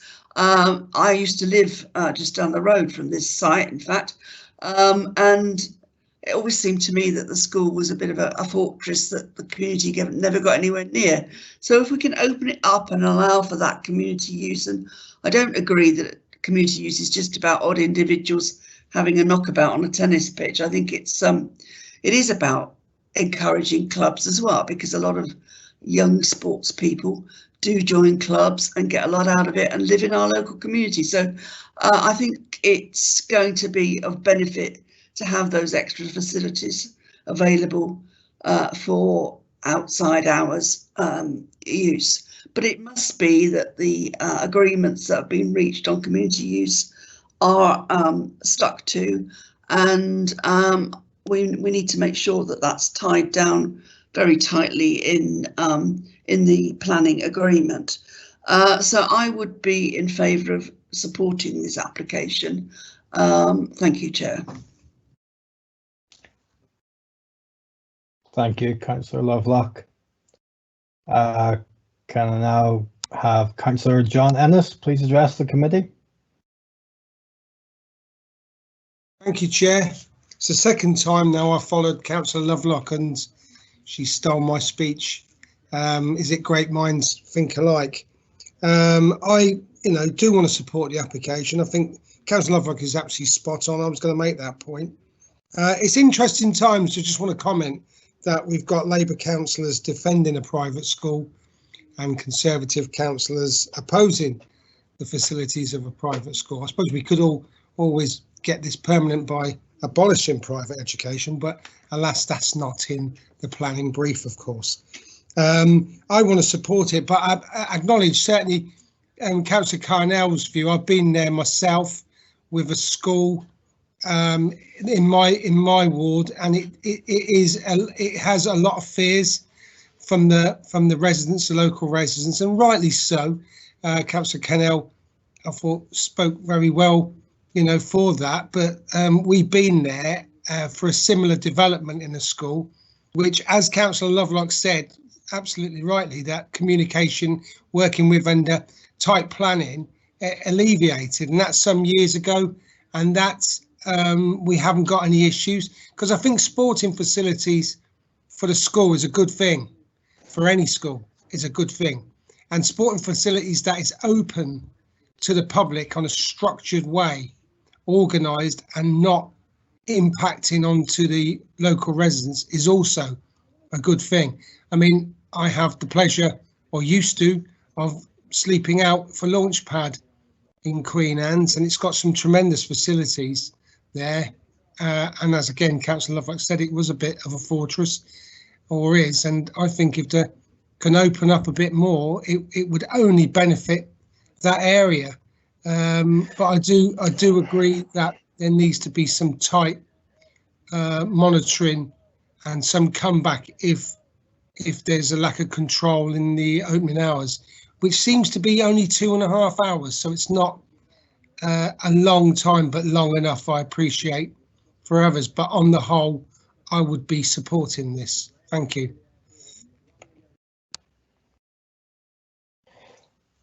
Thank you, Councillor Ennis. Councillor Tony Page. Chair, not much to add to that. Can I just make emphasise the point that colleagues have made, that the public benefit of increased use of sports facilities is something that we all support, and indeed, of course, during the current pandemic, there's additional emphasis being made on the need for people to undertake exercise, and hopefully that will continue. And Sport England rightly puts pressure on and requires organisations to whom it gives grants to extend the use of those facilities to the public. It's not an unfettered use, and the report makes quite clear on page 361 in paragraph 641, and again on the following page in the paragraph 645 and 646, that there are strict conditions in terms of hours of use.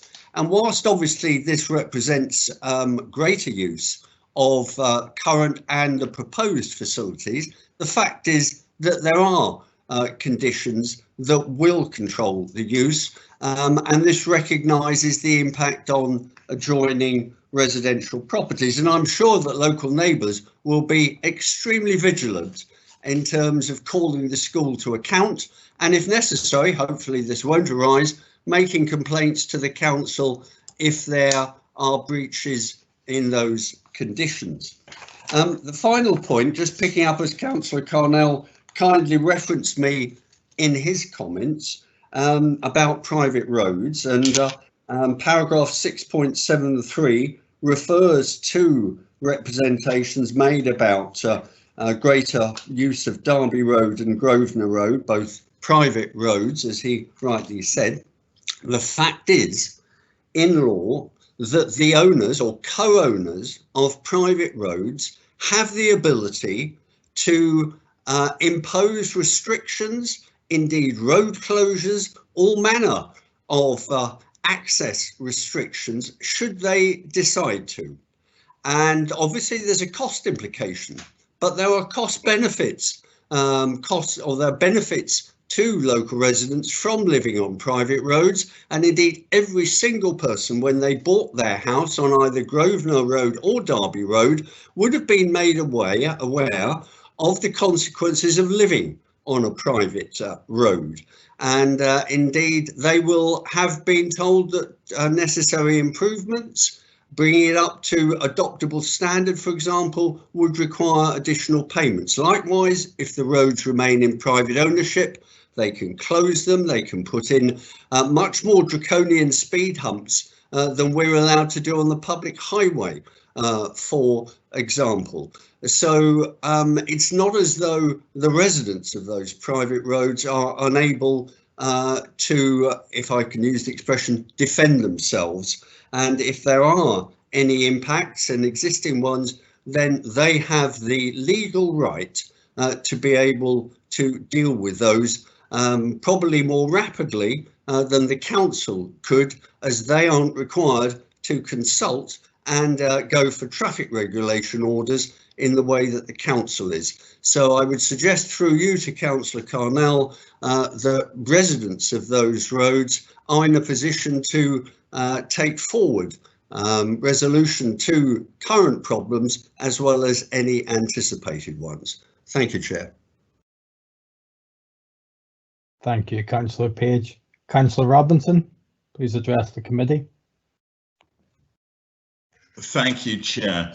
I do have one question concerning this application. Ordinarily, I'm much in favour of any improvements to sporting facilities and certainly welcome such applications. The one thing I'd like to ask is concerning the wildlife implications of this application. And, you know, specifically around bats. Now, obviously, it's been mentioned that bats and badgers and other wildlife are quite prevalent within the grounds of the school. As we know, bats are nocturnal creatures and only come out when the light is so low that they actually feel safe and can, you know, maneuver around and forage for their food. My big fear is obviously that lighting and flood lighting being put into this application may cause issues with the bats and cause a disturbance to their regular way of life. I mean, due to the decline in bat numbers, all species of bats are now protected by the Wildlife and Countryside Act.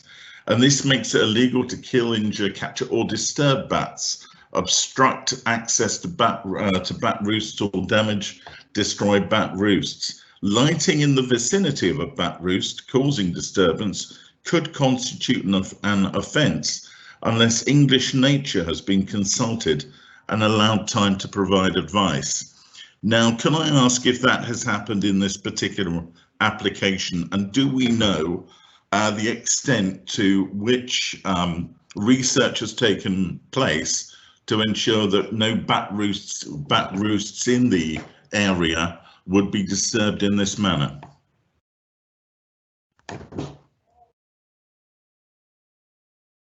Thank you. Okay. I will ask if, as that's a direct question for officers, do you wish to speak now or after all councillors have spoken? I'll do sweep up at the end if that's okay. Yeah. Perfectly. Councillor Sakale, please address the committee. Thank you, Chair. I was hoping to ask my fellow councillors to agree with a motion to defer this item for a later date when our environmental considerations have been looked at a little further. So how do I do that, Chair? Essentially, you raise a motion and then see if you have support from councillors. However, what you should do, first of all, is ask officers for clarifications on any of the points that you've raised, and only ask for a deferral if you think the further information you can't get in this meeting may affect your material planning balance. Okay then, thank you, Chair. So I'm going to defer to officers. Can you provide clarity on my question about the timeline for intervention on the grass, basically, on the artificial pitch?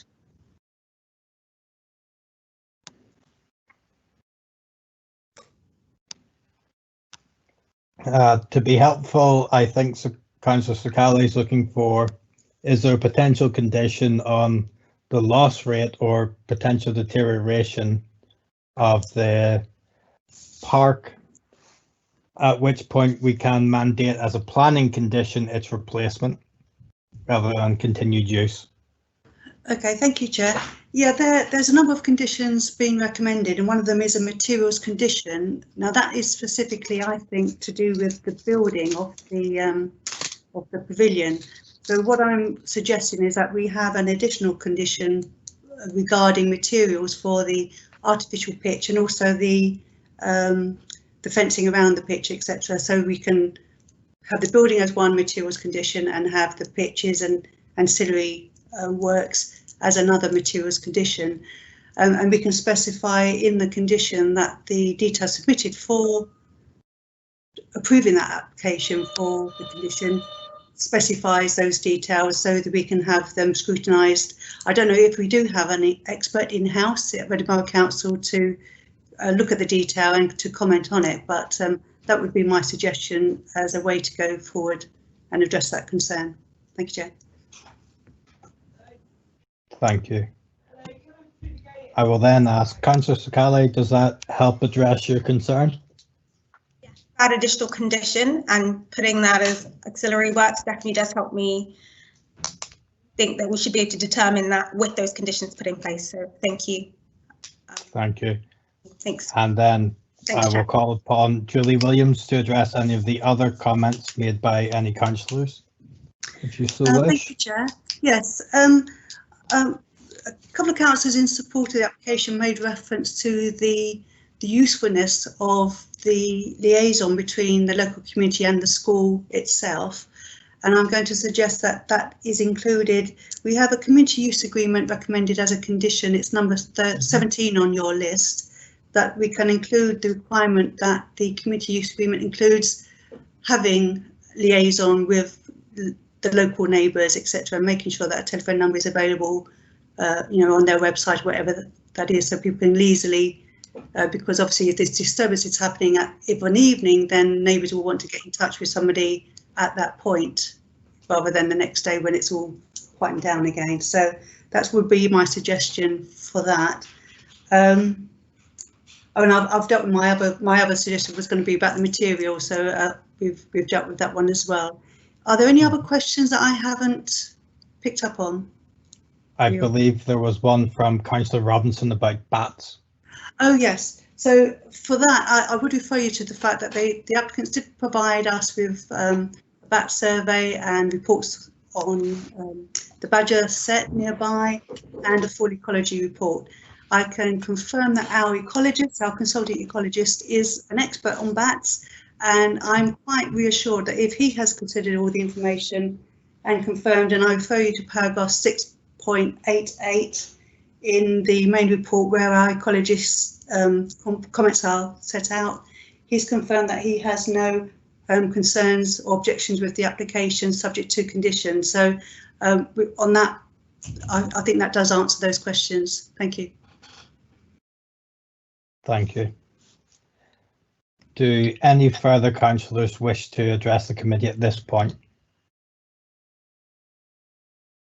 I have no further indications, so I suggest with that we move to a vote then on the conditions as printed, with the 2 additional recommendations as provided by Julie Williams, which is on an additional material condition and an informative on the community use agreement that would provide aspect for the neighbours to then have comment. Councillors, is there anyone else that would wish to amend that proposed motion? Then I will call Councillor Sokale to second my motion, so I can move to a vote. I second your motion. Thank you. Then, councillors, you'll be called to speak to vote in alphabetical order. If you'll vote for the amended conditions as printed and the conditions as printed. Councillor Devine, do you vote for, against or abstain? For the recommendation. Thank you. Councillor Ennis? For the recommendation. Councillor Lovelock? For the recommendation. Councillor Page? For. Councillor Robinson? Against the recommendation. Councillor Rowland? For. Councillor Sokole? For the recommendation, Chair. Councillor Stanford Bale? Against the recommendation. Councillor Josh Williams? For. And myself will also vote for. That has then been carried. Thank you. Councillor Rowland, at this point, you indicated that you may wish to raise a motion. Yes, Thanks, Chair, I Roll. was just typing that. I might like a quick 5-minute comfort break or something of that nature, because we've still got a long night ahead of us, and could actually use a break 2 hours into this. Councillors, would there be agreement on that proposal? Yes, I think so. Thank you. Then I believe that would be appropriate. We will suspend for 5 minutes. What I would suggest doing is leave the live meeting running with everyone connected, but if you please switch off your cameras and mute your microphones, please try and hold it down to less than 10 minutes. We'll reconvene shortly. Chair, can yes, I propose that you indicate the time we will start again? Otherwise, we'll be hanging around. So can I propose that you indicate the time the meeting will start again? It's 2040. 2050 is a hard restart. If members are in the meeting beforehand, we will start. If they're not, tough. We start at 2050. Great. Thank you. And time for caffeine. Talk to you all in 10 minutes.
Councillors, you have your 60-second warning.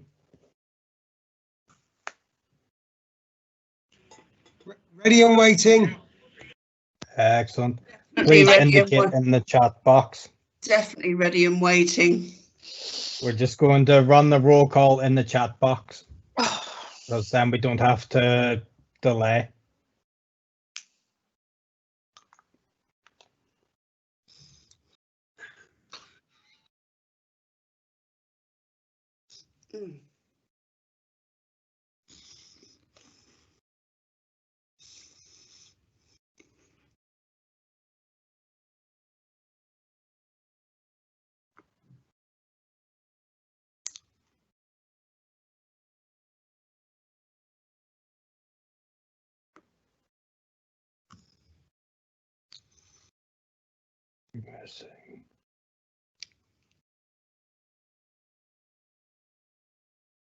Excellent. I make it 20:50. I'm now calling our meeting back to order. We will progress with Station Hill North application. Our Stephen Vigar will introduce the application, which is found at page 39 of our agenda pack. In accordance with our decision at the start of the meeting, I have suspended Standing Order 36.3C to allow agents to answer any questions from the committee. We have 6 people available to answer the questions: Alex Atchison, John Bradman, Jim Poole, Duncan Swinhole, Callum Thornycroft and Mark Wilkinson. They will be asked to introduce themselves to the committee if they feel they may be called upon to ask a question and answer it. However, we will start by calling Stephen Vigar to introduce the application, please. Thank you, Chair. The main proposals are for the north site of Station Hill and are intended as a continuation of the south site permissions which were approved last year. The north site is presented as a single hybrid application in 2 parts, as shown in slide 1, with full planning permission sought for an 18-storey office building with areas of public realm surrounding it to the eastern part of the site, and then with an outline permission sought for a range of flexible uses including offices, residential, hotel and retail to the western part of the site. The proposals have quite a different character to that permitted under what was known as Station Hill 3, which contained buildings that were less tall but were more tightly spaced and contained mainly office uses. It's important to note that tall buildings and high density development are supported in this location under local plan policies CR10 and CR11, and also the overall overarching framework for the area, guidance in the Reading Station Area Framework. It's also important to note the extant permissions, particularly Station Hill 3 as known, which was recently reapproved at the end of 2019. It's also relevant that the lapsed Station Hill 2, as it was known, applications both paved the way for the current proposals. Looking at slide 2, the detailed proposals for the phase 2 office building on plot G are considered to be of good design quality and also has the added benefit of securing removal of the Garrow Street car park, which is an undesirable feature on Garrow Street currently. Slide 3, a key benefit of the phase 2 proposals is the public realm, which includes substantial improvements to the station square area, including what's known as the pocket park feature, which provides multiple visual and environmental benefits and provides an appropriate pedestrian route through the space, and as well as reconciling the difference between the 2 levels. The proposals also provide a good quality landscape square to the west of plot G, known as the Central Plaza in the scheme. Looking at slide 4, another important component of the phase 2 proposals is the provision of a cycleway to Greyfriars Road, and also section 106 associated with this, a contribution towards opening the station underpass to cycling, which combined with the pedestrian route through the centre of the site completes the Station Hill section of the north-south route referred to in policy. Turning to slide 5, these are computer generated images which give an indication of how the station square and the pocket park feature and the new Central Plaza to the right hand image would appear. Slide 6 shows the phase 3 parameter plan layout. It's considered that the phase 3 design, this is the outline permission proposals, strikes an appropriate balance between the flexibility afforded by an outline permission and the need to sufficiently guarantee quality through the use of proposed design codes and parameter plans. These set the limits of scale, layout, etc., as well as providing details, including the approach to external materials, facade detailing, landscaping and streetscape, etc. It's considered this gives sufficient reassurance that an acceptably detailed design can be achieved at reserved matters application stage. Slide 6 shows an illustrative three-dimensional image. On to the left, this gives an indication of the broad approach within the set parameters that are being applied for. But it should be noted that this is subject to the possibility of change at reserved matters stage and gives an indication of how the scheme could appear. Officers consider that the phase 3 proposal allows for the dramatic scale which is sought within the Reading Station area framework. Officers have identified some harm to the setting of heritage assets due to the large scale of the buildings, but this is consistent to a degree with the tall buildings policy aspirations for the site. It's also important to note the scale of the previous permissions, which are also very large and of similar order, and it's considered that this degree of harm is outweighed by the benefits of the scheme within the overall planning balance as set out in the main report. Looking at slide 7, the public realm within phase 3 is proposed to be at least 18 metres wide at the lower levels at the podium level. However, the parameters do allow for this to reduce to 12 metres at either end if the upper floors were to contain a mix of uses. That dimension has been accepted by officers. However, the applicant proposes a further narrowing the upper floors to 12 metres in the central part of the public realm and with a 9 metre gap at either end in the event that the scheme was all commercial offices on upper floors. Officers do consider this to be harmful in terms of in conflict with the policy aims of avoiding an overly dense grouping of buildings, an overly dense townscape. However, officers do consider that this harm is sufficiently outweighed by the substantial benefits of the scheme within the overall planning balance. Turning to slide 8, the phase 3 scheme is highly flexible and providing a definitive model is difficult. And there's also a concern that could even be misleading if we were to provide a fixed model to look at. However, the applicant has provided 3 potential expressions of the development as shown in this slide, and these are helpful in understanding the general layout and scale. These images are based on a mix of uses within the scheme, which may not necessarily come forward at reserved matter stage, especially if the final design includes mostly office uses, which is a possibility. Officers advise, however, that the design codes, parameter plans and recommended conditions are sufficiently robust to allow for this degree of flexibility at outline stage, whilst ensuring that design quality will be maintained at reserved matter stage. Proposals include an appropriate package of 106 obligations, including affordable housing. Harm arising from the shortfall in affordable housing is addressed in the main report and within the overall planning balance. A detailed assessment of all other aspects and benefits of the proposal are set out fully in the main report. The report also includes recommendations in respect of 2 non-material amendments which allow changes to the south site, south of Garrow Street, permissions, the landscaping and steps in particular. These changes are necessary to accommodate the new pedestrian overbridge, which are part of the north side proposals currently being considered, and these non-material amendments are recommended for approval. The report also includes a recommendation in respect of a deed of variation to the existing south side permission section 106 agreement to allow for a payment to be made towards affordable housing in the event that build-to-rent units currently approved are not provided within the scheme. This is consistent with the proposed approach for the north side as set out in the recommendation currently before you. An update report is included on page 5 of the update pack, which seeks a minor adjustment to the proposed heads of terms in respect to the build-to-rent clawback arrangements referred to above. It also sets out responses to recent correspondence from the applicant and includes the most recent up-to-date highways works drawings, particularly in respect to the cycleway design. In conclusion, the Station Hill site occupies a key strategic location in the town centre. Its current dilapidated condition is harmful to the vitality of the town centre and fails to make effective use of the site. The published committee report advises that substantial weight should be given to the considerable regeneration benefits offered by the current proposals, and that these outweigh the harm identified within the main report. The proposals are therefore recommended for approval, subject to the completion of the Section 106 agreement set out in the main recommendation on pages 40 through to 63 of the main agenda, and this is as amended by the update report on page 5 of the update pack. Thank you, Chair. Thank you.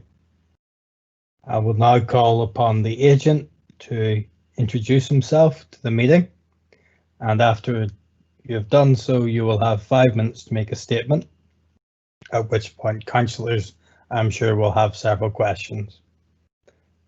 Thank you. Good evening. Evening. Sorry, can you hear me?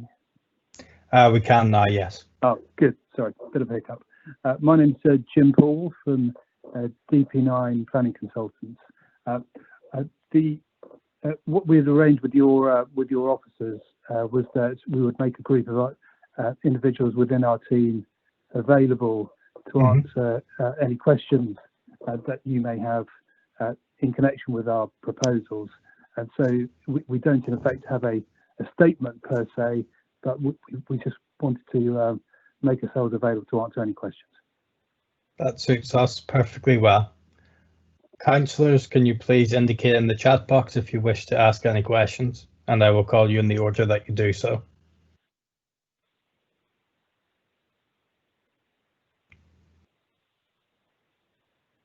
Councillor Devine, you're first. Right.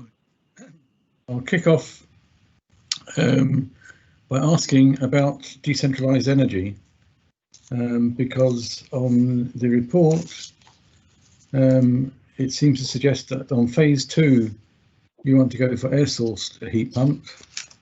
On phase 3 there might be an option to go for a ground source heat pump, which by my understanding is something that's far more efficient than an air source heat pump. So the question is, why do we not go for a ground source heat pump on phase 2 on the block G?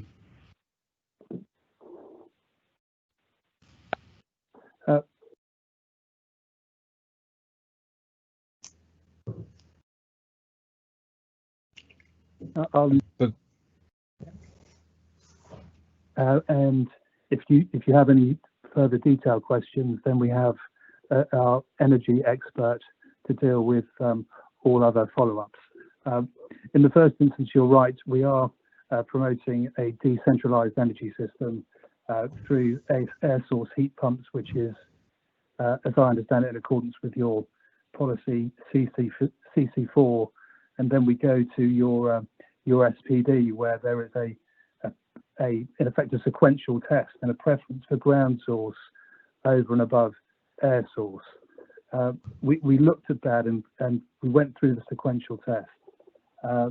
Because of constraints in the ground, we can only deliver 33 piles, which is not sufficient for ground source heat pumps to work efficiently. In fact, we can only deliver 10% of the maximum load if we go down the ground source route. The next question is, can we overlap ground source and air source? And the advice that we have received is that if you overlap the two, you actually lose a sustainability option as a consequence. You have to do one or the other. So therefore, that's taken us to air source heat pumps for phase 2, which involves a significant reduction on part L in terms of carbon. Because phase 3 is in outline and the reserve matters will follow, that gives us the option to revisit the ability for phase 3 to accommodate ground source. And once again, that accords with the approach in your SPD, which refers to detailed applications. Thank you. Okay, thank you. Then Councillor Rowland, please ask your question. Thank you, Chair, and thank you very much for coming to be able to address some concerns and questions that we might have this evening.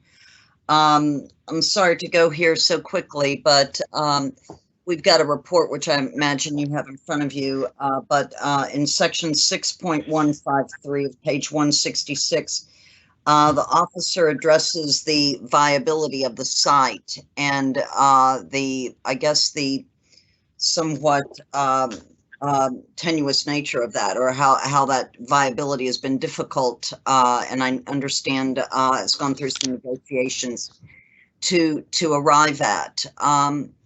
In terms of my concern with that is what I also read in there is the I seem to sense a lack of I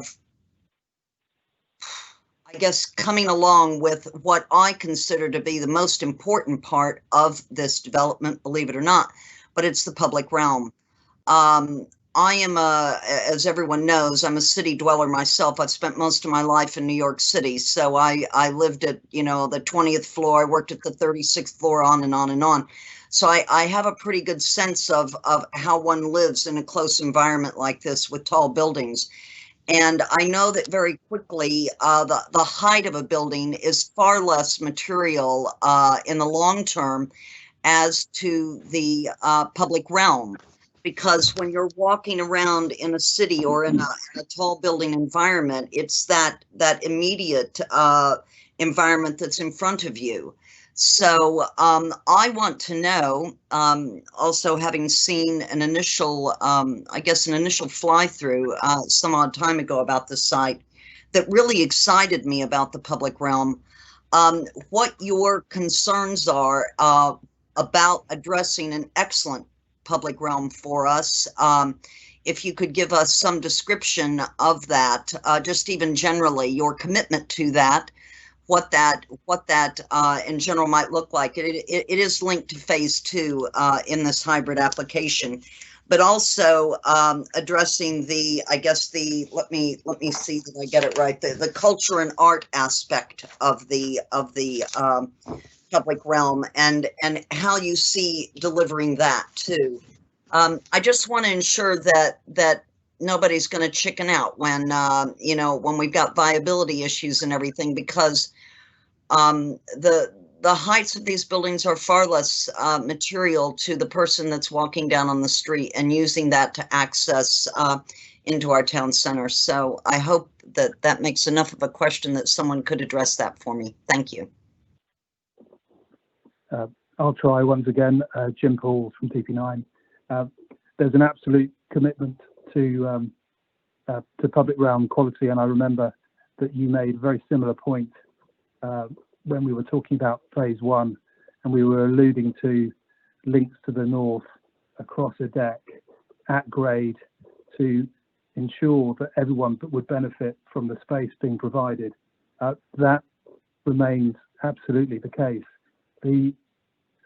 The majority of the toing and froing between the applicant and the council is not to do with the quality of the public realm. It's actually to do with the delivery of the public realm, and when the applicant felt they were in a position to release funds to pay for it. It was a difficult conversation. We think that we reached agreement in the end. And we agreed, for example, to deliver the pocket park as part of phase 2. The landscaping strategy is clear within the application. There's a lot of detail to follow, but the words you heard when we presented to you at pre-app stage remain entirely appropriate. With regard to the culture and art strategy, you can see that there are contributions towards that, but also there is a strategy about how the open space will be used for public purposes once it's created. And as part of that, a series of days have been set aside for uses which can be determined by the local authority. It's very much a shared space.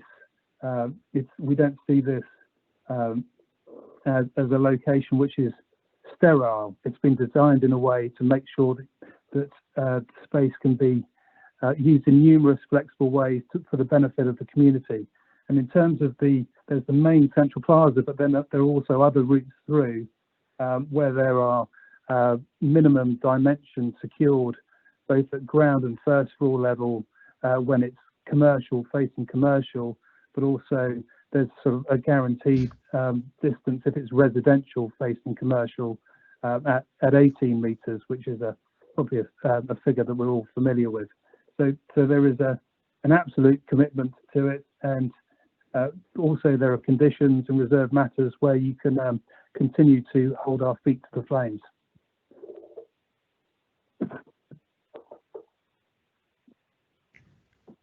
Thank you. Thank you, Councillor Rowland. Councillor Lovelock, please ask your question. Thank you, Chair. Some of us have been around quite a long time and can remember the various planning applications that have come and gone, and this, as you say, is it's absolutely vital site in our town centre. It's the gateway to the town centre when you come out the station, and it's been an eyesore for far too long. But I wonder what you can say to reassure me that the compromises we're being asked to make as part of this application will actually see it finally delivered, because I think, you know, people are a bit cynical over the number of schemes that have gone. I know those previous schemes weren't your schemes, but nevertheless, it's the same site, and people will want reassurance that we are finally going to see that much needed regeneration, which will enhance Reading's reputation and appearance, especially if you're a first-time visitor coming out of that station. So could you please try and reassure me that this time it will be serious and it will be delivered? I can assure you we're very serious. The phase 1 enabling works are due to start next week, and subject to how things go this evening, contractors are in place to start the enabling works for phase 2, the office building, subject to this planning application within the next couple of months. So, and that's not just me saying that, because in order to have contractors in place to start in a few months, you have to be doing the work now, and we are doing the work now.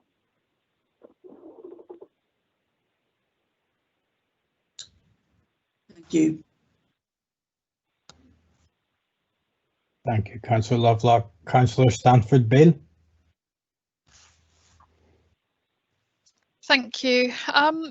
First of all, can I thank you for coming along tonight and for putting this application in? It does look very exciting. Again, along with Councillor Lovelock, I have seen various different designs over the years, so I am very hopeful that we can get this built in a timely manner. I do have to declare an interest. I work very closely in an office near Greyfriars Street, so I normally walk up and down Greyfriars Street, so I've watched with great interest as the old buildings have been demolished and we now have that clear view, which we're due to have obviously populated with these new towers. I also sit on Royal Berkshire Fire and Rescue Authority with Councillor Lovelock and a couple of other councillors. So I would be interested in just a quick statement on the implications for tall towers and how you're going to build it so that it will be fire safe and we won't have a repeat of Grenville. I do note that there was no comments received from Berkshire Fire and Rescue. I know there have been there's been some issues with staff being in hospital with COVID, so I did chase somebody yesterday, but he unfortunately, is literally off with COVID at the moment. So could you just explain about the fire protection in the building briefly for reassurance? That is, I'm going to have to draw upon my phone a friend option here. That's absolutely fine. Because we have someone on this call who can answer that directly, and I think that's Mark Wilkinson from Hawley.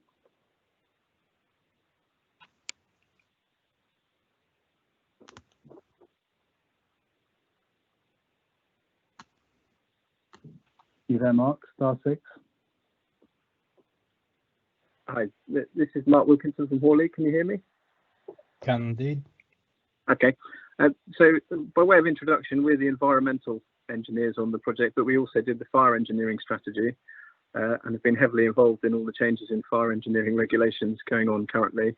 The building is fully sprinklered, as will all the residential buildings be fully sprinklered, and contains a number of safety features around smoke vents and shafts and fire stairs and firefighting lifts that meet all the requirements of the building regulations actually that were brought out in November last year following the Grenfell incident.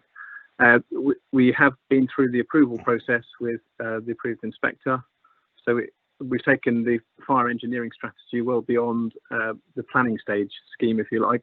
As Jim mentioned previously, we're currently out with contractors, so we've actually designed it to a point where it's been signed off and approved for the building by the approved authorities.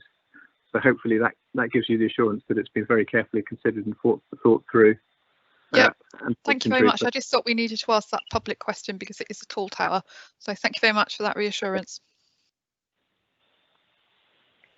Thank you. Chairman. Councillor John Ennis. Thank you, Chair.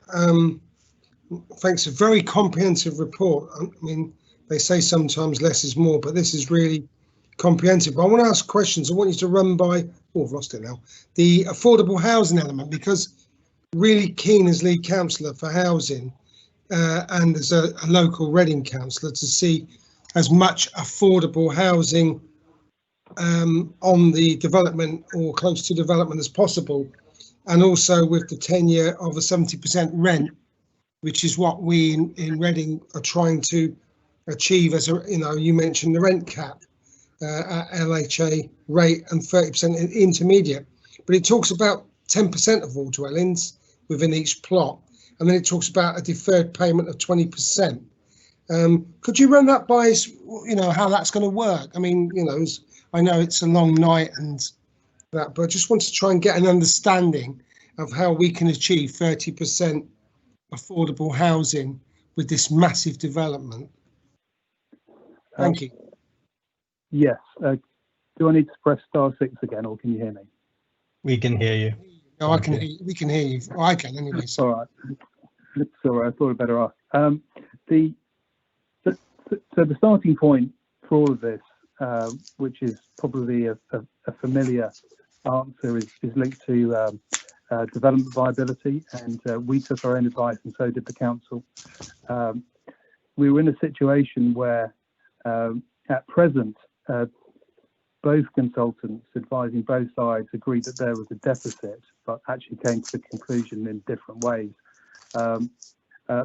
However, we have a client who's very confident and committed to the area and wanted to make a commitment towards affordable housing, because their confidence expressed is linked to a view that values will go up, and they're confident in the location and the quality of what they're going to provide. So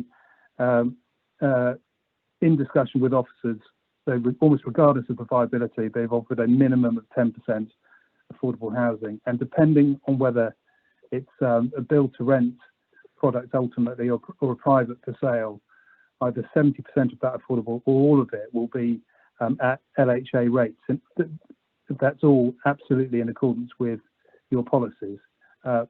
The percentage, however, isn't, but your policy allows for viability testing. And the way to get to your target percentage that you mentioned in your question is through review mechanisms. So phase 2 is an office phase. That's building G. That's the detailed elements of this application. Phase 3 is mixed use phase. And so when the reserve matters go in for the phase 3 element, there will be another financial review, pretty much identical to the process we've just been through, with the same level of detailed scrutiny to see whether things have changed in a positive way and there is more that can be offered in terms of affordable housing. And we were put through the mill by your officers and advisors last time around, and quite rightly so, because the output is so important, and exactly the same will happen again. And then if circumstances change again, i.e. at practical completion, there will be another review to ensure that if there are any added gains at that final phase, once again there would be a commitment to provide more affordable homes. But in that instance, it would be through a payment in lieu. No, thank you. Thanks for that, and thanks. And I'm glad to hear that you were put through the mill in a nice way, though. Of course. Thank you. Yeah, understood. Thank you, Councillor Devine.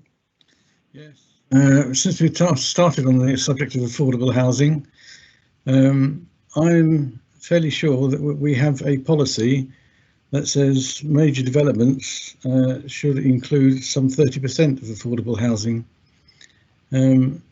What you're offering at the moment is 10%, as I gather, at the local authority level. That's fine, but there is no commitment to the other 20%. It's possible, it could be, and there was even, I think, a reference to deferred payment scheme, which is one of the banes of my life, I think, because I don't see that as being particularly productive. And certainly the record of deferred payment schemes is not very productive. Can you explain why you're not prepared to go further than the 10%, given that the overall value of the scheme, once it's built, may be something in the region, I think they mentioned a figure of something like £600 million. So we were asking for, I think, something like between £4 and £8 million worth of affordable rent on top of the 10%. And I'm not surprised you were put through the mill by our officers, because I would put you through the mill if I could as well. Because I really believe that affordable housing is a key part of any major scheme. It's causing havoc in the housing market at the moment, because we simply have nowhere to put people. They can't afford rents, and we're having to deal with all the built-up need, because schemes in previous years have not come up to the right level of affordable homes that we need in Reading. So I take that quite seriously, and that for me is a big problem with the scheme as presented. Can you possibly explain a little bit more why you don't think the 30% affordable housing rate is applicable in this situation? Given the overall scheme of things, it doesn't seem to be that much to ask for, but I gather you have a different view. No, I don't have a different view at all. 30% is applicable, and that's the target, and that's been our target from day one. But what your policy also makes reference to is the potential for shortfalls by reference to viability, which is what I was covering in answer to the previous question. It's been scrutinised in great detail, and so it's a combination of on-site provision and a series of review mechanisms with the target of hitting 30%, which is where we've arrived at, which is a policy compliant response, albeit I'm afraid not the on-site initial number that you would like, and you know, that's not something I can do anything about. That's a function of viability analysis and development decisions.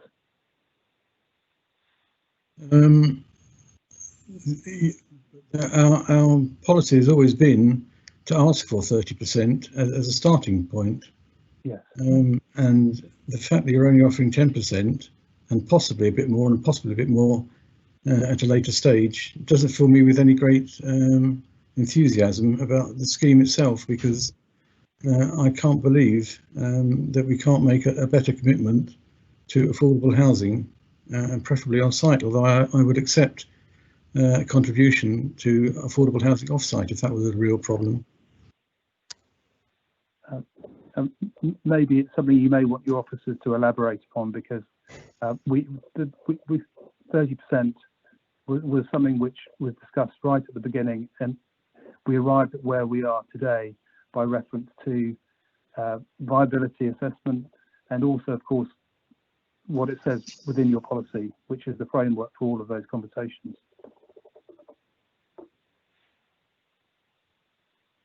Okay, we'll leave that there. Thank you. Thank you. I see currently no further indications to speak. Oh, sorry to butt in. I know I haven't put my hand in the, sorry, but I just want to come back and on the affordable housing element. I mean, I thought the question was raised earlier, but that's fine. That's fair enough. If officers can at some point go through that, that would be very helpful. Thank you. Sorry about that. I'm sure they will do so, but that's a point to raise properly during your main debate. It wouldn't be in order for officers to then ask questions of the applicants at this point in the meeting. Thank you. Do we have any further indications, councillors?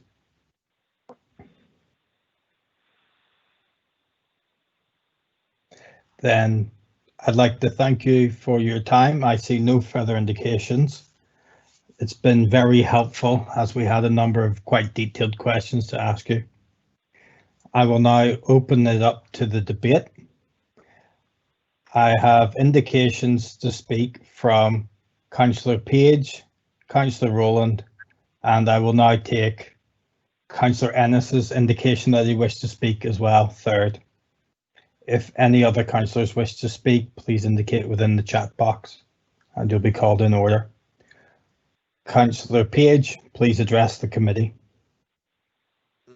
Chair, thank you, and can I thank the applicants and their various agents for their patience and for the thoroughness in their replies. Can I also thank Stephen Vigar for a very comprehensive and thorough report, as John Ennis rightly said.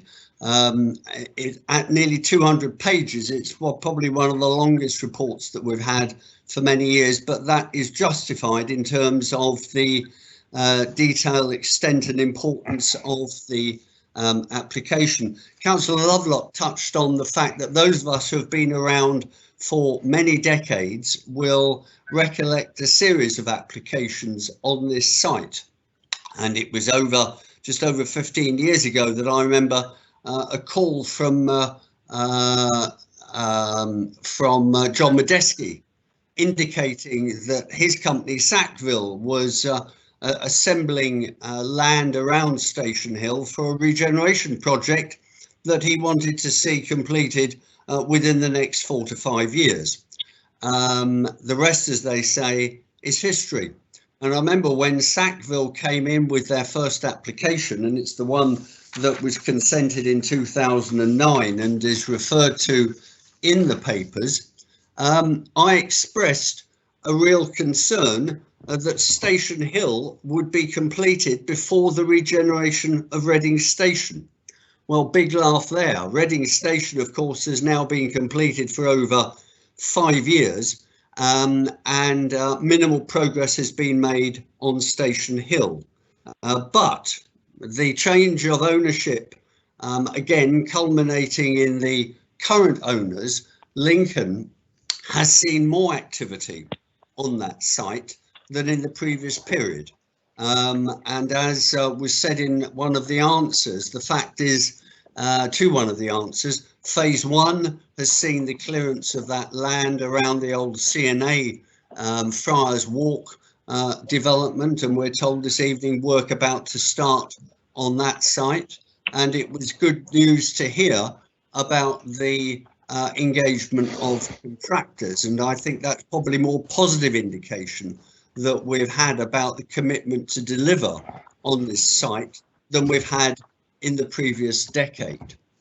And certainly the need for regeneration in this area is self-evident, and as Councillor Lovelock said, coming out of the station on the south side is and has been a pretty depressing experience, particularly the view of the Garrard Street car park, and the loss of that and the demolition of it and its replacement with Plot G can only be a major improvement.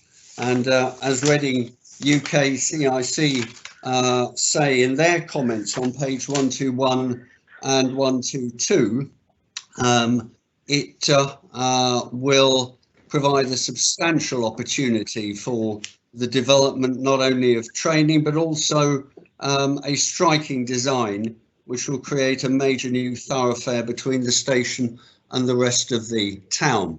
And as Steve Vigo rightly said, our long established tall buildings policy is committed to a cluster of tall buildings in this area. I believe the design of the block that's part of the detailed application, phase 2, is striking and will be a considerable asset. And we are looking forward, therefore, to that being built. But of course, it is a very tall building and it will have a lot of occupancy. And notwithstanding the current impact of the pandemic, Reading is in a very good position to continue to attract a major demand for office space, perhaps of a more flexible nature than historically, but nonetheless, I'm sure the demand for that building, as the success of Thames Tower has shown, will materialise. But the importance, therefore, and this touches upon a point that Councillor Rowland raised, the importance of delivering high quality public realm around clusters of tall buildings is even more important. Because of course, whether it be office workers or whether it be residential buildings, the fact is that people need to go out, will want to go out, and the quality of that public realm has to be safeguarded, which is why there is so much emphasis on this report about the need and the importance of delivering that public realm in phase 2. It could not be, it would not be acceptable to us as a planning authority or as the council for this area to have seen a large office block delivered with then no associated public realm improvements. And that is why the commitment and the emphasis in this report is so important. It is a gateway site as well from the station, so not only the interests of the occupants of this and future tall buildings, but also of the tens, hundreds of thousands of commuters that hopefully will again be using Reading Station in the future. And it also links to phase 1, which we've consented, and we've been told work will be resuming on site, and that too will be looking to this public realm as well. So the quality and nature and importance of that public realm is emphasised on pages 153 and 154, and I would like to say in reference to page 154, if colleagues look at paragraph 6.97, reference made to the space, this public area being at the heart of the scheme, and incorporating all the various features that are described there, and also something close to my heart that I've always regarded as critically important in developments of this sort, a water feature which will be incorporated in the way that's described. And anybody who knows the area around the GLA building in London, More London as it's called, will know of the popularity and success of a similar water feature, which really adds and provides a focal point to the area. It's popular with children, it's popular with adults, and it's even more popular in heat waves when people walk through it. The pocket park, Chair, referred to as well on page 154, and the associated landscaping nearby on the following page is set out in considerable detail, is conditioned, and all of it just underlines the importance of that high quality public realm that has been the source of detailed discussions.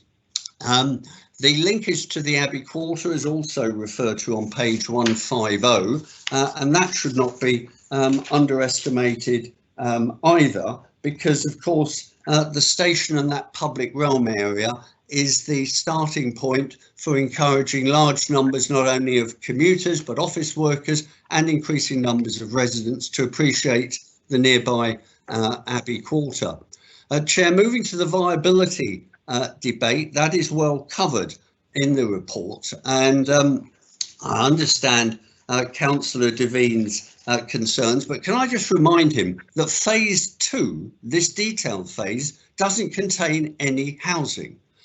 It is phase 3, the outline, subject to the outline element here, that contains any housing. The extent of that housing has yet to be determined. It might actually be quite small. It could be up to 750, and the report makes that quite clear. And nobody can be blamed for wanting, on the part of the developer, to have the flexibility to be able to modify and finalise the detail when they're ready to move on that phase. But that is phase 3, Chair, and the commitment to 10% has been hard won. There has been arm wrestling. They have been put through the mill, and you can take it from me, Councillor Devine, I have been involved in a number of meetings around this. Steve Vigar and his planning colleagues in far more, and pressing the applicant, as they will confirm and have confirmed, they have been put under a great deal of pressure. And the deferred payment mechanism as well to capture any increased profitability. If we look at the history of house prices in Reading, it has been an almost constant upward movement, so much so that most average housing is now unaffordable. And indeed, the definition of affordability is questionable in itself, related to some local to average local salaries, but we'll set that debate to one side. But the mechanisms that are in place, as the applicant said in answer to questions for reviewing the arrangements around delivering more affordable housing, are certainly there. And I would urge Councillor Devine to reread carefully the report around that. Concluding, Chair, the cycling and transport elements are well covered in the report. I welcome that, and also the contribution towards the station underpass improvements, which are essential and linked to this scheme. The energy issues have also been well covered in the questions that Councillor Devine asked about the GSHP, why it couldn't be incorporated in phase 2, and the report and the answer we heard this evening, I think, deals with that. In conclusion, Chair, I think this is an on balance decision. No scheme of this magnitude and importance is ever going to deliver everything, and our officers have done a sterling job in focusing on a range of very important issues, but that will deliver a very long overdue regeneration and redevelopment of an eyesore site. And I would hope, Chair, that colleagues would take the opportunity this evening to welcome this application and to encourage a developer who has already shown commitment and investment on phase 1 of the site, and to encourage the developer to have faith in Reading and ourselves, and to deliver a first-class scheme that will be of benefit to the town for decades to come. Thank you, Chair. Thank you, Councillor Page. Councillor Rowland, please address the committee. Thank you, Chair. And I would first off like to thank Stephen Vigar very much for all of his work. It's probably it's a book that you could autograph and sign, and it's very impressive. It's very thorough, and gives a lot of information. And despite, as well as I have attempted to read it, I'm sure that there's possibly issues that I've missed. I was reassured by the statements of the developer in regards to the public realm, because I won't repeat it again, but I think that is the most important part of the package, because that to me provides the on balance that tips me over to saying that this is something that we surely should support, and surely should hope that we see built quite soon. As you know, let's start building on the side. I'm very, very excited. I have a few questions and a few points. I was excited to learn something I didn't know about Councillor Page, that he is so fond of water, and can't wait for the water point of the public realm there, and our water feature. That's quite a new bit of knowledge for me.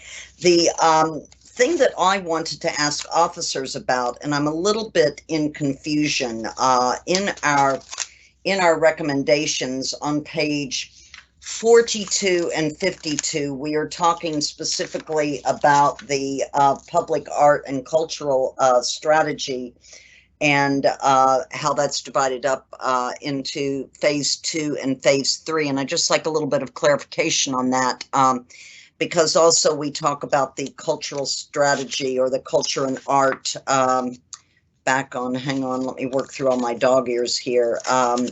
Let's see, over on page 170. But in our conditions, we are conditioning the public art and cultural strategy to consist of artistic lighting, integration in the Abbey with the Abbey Quarter, which I understand, landscaping, street furniture, and children's play features. And then with another or 200K portion of that to be spent on sculptures. I would just like to know the prescriptiveness of this, and something that I'm not really sure how that's prescribed like that. So a bit of clarity, I guess, because I don't really think that all of the funding that we've set aside for the public art and cultural strategy sector of this should go necessarily to funding artistic lighting, street furniture, and children's play features per se. I don't know. So it's really more a question for the officers to clarify for me on that. I also have another question, and this is in regard to phase 3, and I'd like to understand what we might be able to do about this, because I've got an issue in understanding something in regards to the, let's see, I guess it's building C that we've got in the center. Maybe we could actually go to a slide that would show phase 3, possibly. Nikki, if maybe you could help us there. Let me just see. Yeah, I think that one would probably be good. Let me see if I can blow it up a little bit on my screen here. Between plot D and plot C, we're talking about an 18-meter difference at the base, but going on up to where we've got a 12-meter distance across. And that is something that I have concerns about, and I'd like to understand how that could be addressed. Possibly, it may possibly be. It's a privacy issue as much as anything. Do I think there would be a canyon effect from that too? Yes, I do. To some degree, there could be, but I worry about privacy. Having lived in cities and, like I said, worked in them.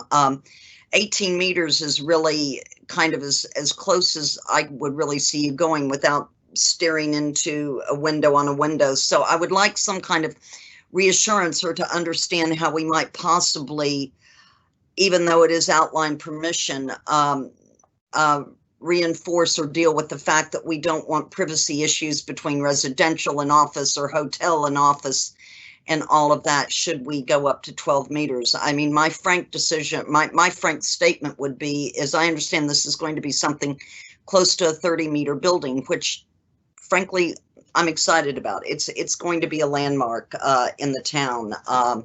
Some people might be shocked about that, but I don't really have a problem with it going up to 35 stories if it's less distance between. I know that's not really an option today, but I know that we're talking about the square meterage of delivery in phase 3, and I would just like an officer to address, or the officer to address those concerns about that. Beyond that, I mean, there's a million things we could probably spend all night talking about it, but I'm going to cut to the quick and finish with those 2 questions and kind of wrap up to say that really I'm excited about this. This has the potential to deliver an exceptional public realm, an exceptional introduction, if you will, into Reading, into our town center, to make it vibrant, to make it a place that, when the trains go whizzing by, they know Reading by these wonderful, beautiful buildings that we will hopefully have soon on our skylines. So I will leave it at that for now. Thank you.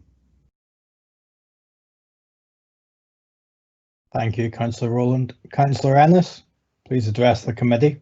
Thank you, Chair. I think we have been discussing this all night, but I think it's important for all councillors to make a comment if they can or want about this major development that's going to change or transform the whole area of Reading Town Centre. It will turn it into a city if it's not already that. I mean, as a Reading Ensian, I'm proud of my town, and coming out of the station, as has been commented by various councillors, it sort of looks a bit underrated or understated, and this development certainly would change that permanently. It would be a breathtaking view of Reading.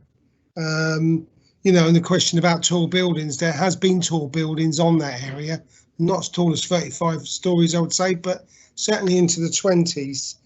So we have had tall buildings there. I would have to reflect on some of our long-standing residents in Reading who like myself, was growing up in this town for a number of years, and maybe would want to protect it as a market town. But we've developed some really good buildings in this town that's enhanced the structure and change always happens. The Oracle, the football ground, and this vision, we haven't had the chance to have a vision of Reading for a long time. Austerity has cut right into the heart of many towns in our country, and the vision has been missing. This is a massive vision. Many will not see it that way. We have to acknowledge that. They would see it as further development, further flats, and Councillor Williams said, why are we building so many flats? Well, because we've got a homelessness problem. Further flats, further buildings, further leisure. But to transform that area, I think this is a once in a generation opportunity that I don't believe we can knock back. And I would, welcome and certainly thank the council officers and the lead councillors involved in getting this development to this stage in the proposal. I think as far as the affordable housing is concerned, it's 10%. and you know, and they're talking about pro rata, and it is a really complicated as well, actually, but comprehensive guide on affordable housing. It's very detailed. It actually talks about lists and everything, which I've seen. I haven't seen that in other developments, and I think we have to, you know, we have to really welcome that. It is short though. There is a shortfall. There's no doubt about it. There is a shortfall, and the pro rata, if the viability on option 3 was to come forward, then there would be enough discussion to get it to 30% on a pro-rated basis. You know, maybe the deferred payments issue is there, but the fact is do you choose to knock back this development of this scale and this transformation of an area that needs it, that's tired, that's can't stay the way it is, or do you choose to work with the developers to put them, as they called it, under the mill or whatever they said, to try and attempt to get more affordable housing? I prefer the latter. I think it's purist to say, because we haven't reached a 30% affordable housing, we don't permit and go away. I think we need to get the 10% and work towards 30%, LHA 70%, which I would very much welcome. Someone working with people struggling on rent. So I am in favour of this recommendation, in favour of this proposal, and I'll be voting for the recommendation. Thank you.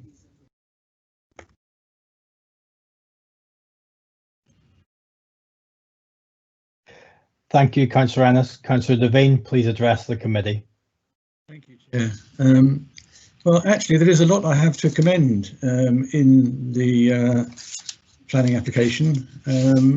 I have a number of issues that I'm still not happy with. I share Councillor Rowland's queries about the closeness of the 2 tower blocks and phase 3. And it's possibly fine if we were talking about commercial development and office space, less so if we were talking about residential.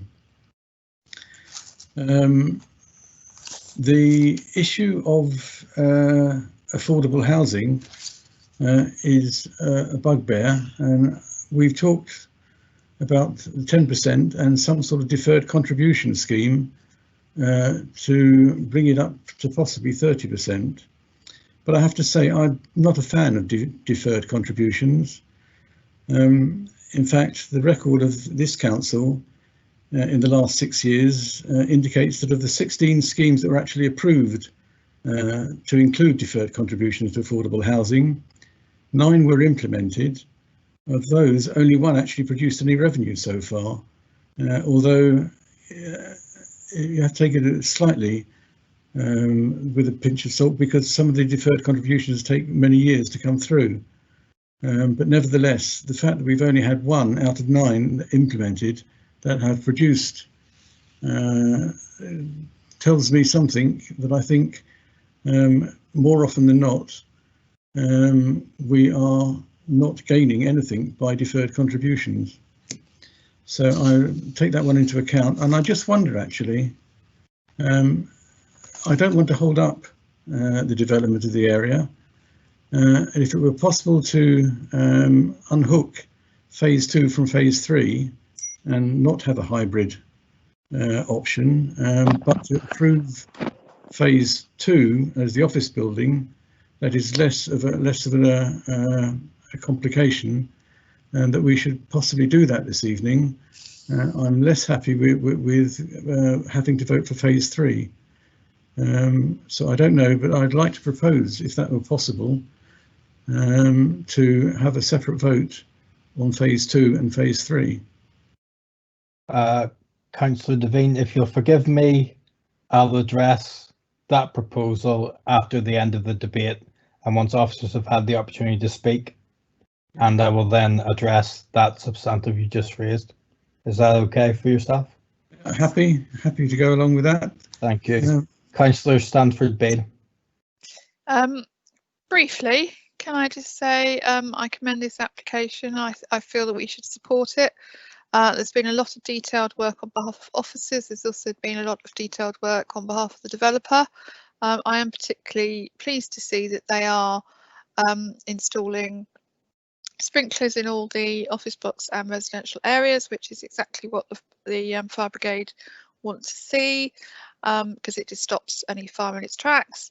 And we're also particularly pleased to see the pocket park and the public realm area, which is just flashed across the screen again. So thank you very much. I will definitely be supporting the application. Thank you, Councillor Stanford-Beale. Do any further councillors wish to speak to this item? Then I will call on Steve Bygar if he wishes to address any of the comments raised by councillors. Thank you, Chair. Just quickly on the privacy distance, the distance between plot C and the plot D, for instance, and plot A. Quite right, the distances on that sort of scheme, if you had residential in plot A, B and D, then the parameter plans as proposed would allow the what are called the thresholds, the entrances to the area at either end to reduce down to 12 metres. But the main parts would be 18 metres, set at 18 metres still. We have considered this a little bit further. I suppose one key point is that it would be the layout would be very unlikely to result in dwellings facing towards dwellings. So generally, privacy distances tend to be expressed in terms of distances between dwellings. Certainly, the 18-metre distance in this sort of high-density urban location would certainly be considered to be a reasonable amenity distance. I mean, the policy back-to-back distance is 20 metres, and that tends to be sort of a more suburban, appropriate for suburban context. Policy CC9, I believe, CC, that's right, CC8, safeguarding immunity, does allow for reduced distances where appropriate, and certainly in a high density urban development of this nature, reduced distances are certainly appropriate. The other point really is that the 12-metre distances are only for relatively short distances. So for instance, on the eastern end, plot B, it's about 14 metres stretch. The other point to bear in mind is that this is an outline, so the distances could be increased at reserve matters stage. The layout of the interior isn't known yet, and certainly the potential for sort of dual aspect flats. We're not necessarily looking at sort of buildings or windows being required to face directly onto the offices. I think another thought on offices, really, it tends to be that, certainly pre-COVID anyway, offices and residential tend to be fairly compatible uses, in the sense that offices tend to be used during the day when most people are out, and then during the evening when people value their privacy most highly, the offices tend to fall quiet. That's the general sort of approach we've taken previously. So another point as well is that the distances are across the public realm, so this is across the public areas. They're not sort of private back-to-back areas.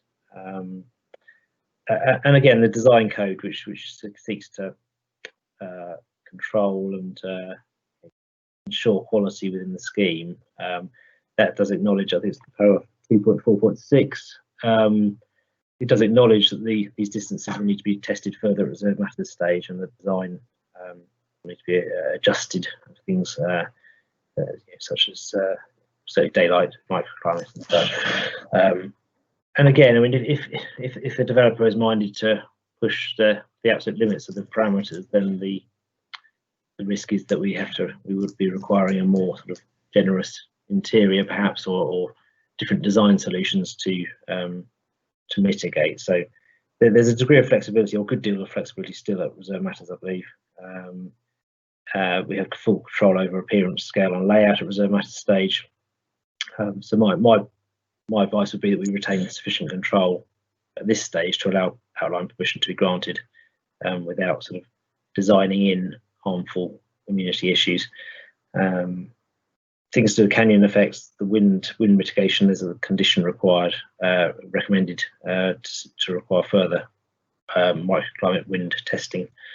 So that would be covered as well at reserve matters stage. Just in terms of the public art question, again, it's not an exact science. I think what officers have tried to do, we've consulted with the Assistant Director for Culture in doing this. We've been looking at trying to strike a balance really between ensuring that the monies don't get spent all in one type of thing, or they don't get sort of lost with lots of small features. I think it's appropriate to have some sort of striking large scale features with a scheme of this nature, hence the sculpture side of things, but also acknowledging the appropriateness of weaving in art to landscaping and play space and landscaping and so forth. So that's the reasoning behind the way the recommendation is currently worded. Again, it's not the policy is to secure public art. The precise way of going about that is not so set in stone, but certainly our advice is that this is a reasonable sort of balance. Just quickly, just on the point about just unhitching phase 2 from phase 3, certainly on the face of it, it looks like a simple thing to do, but I think the reality is that development is very much sort of the two go hand in hand, certainly in terms of the viability side of things, and the way that the site has been sort of master planned as well. So we wouldn't want to delay, certainly our advice would be not to delay phase 3 or unhitch it for phase 2, in the sense that the two are intertwined.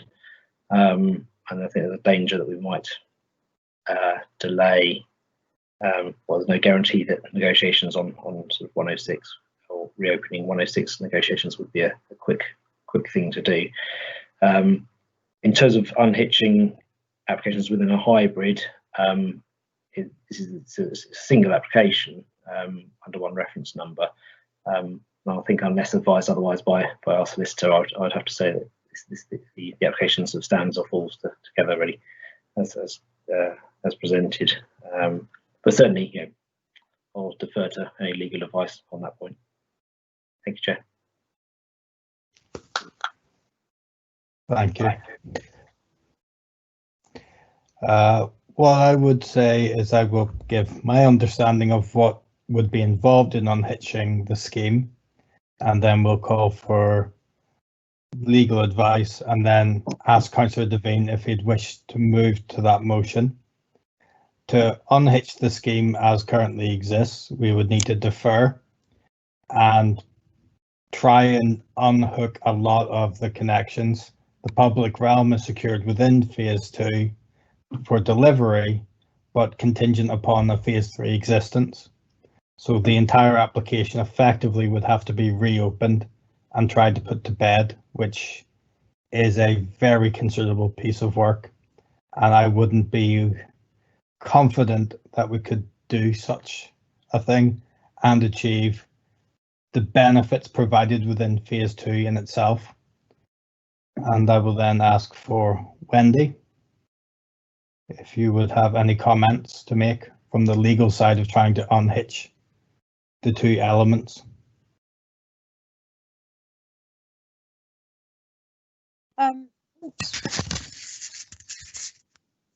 Sorry, members, I had my laptop shut. I hope you can hear me.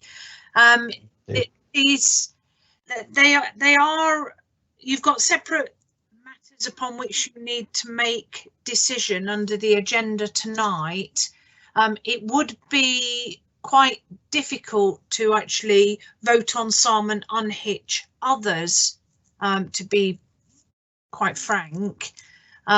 So if there were concerns in respect of any of the matters before you, then you would be better off deferring them for further information, deferring the decision rather than trying to unpick bits on each of the matters before you, to be honest. So, Councillor Devine, do you wish to proceed with trying to only take phase 2 forward, or are we content? Depends on other councillors. I haven't asked them, but if anybody wants to support that motion, I would happily put it. But I don't know that there is anybody. I will indicate that I wouldn't, but I will leave it up to other councillors if there's a seconder.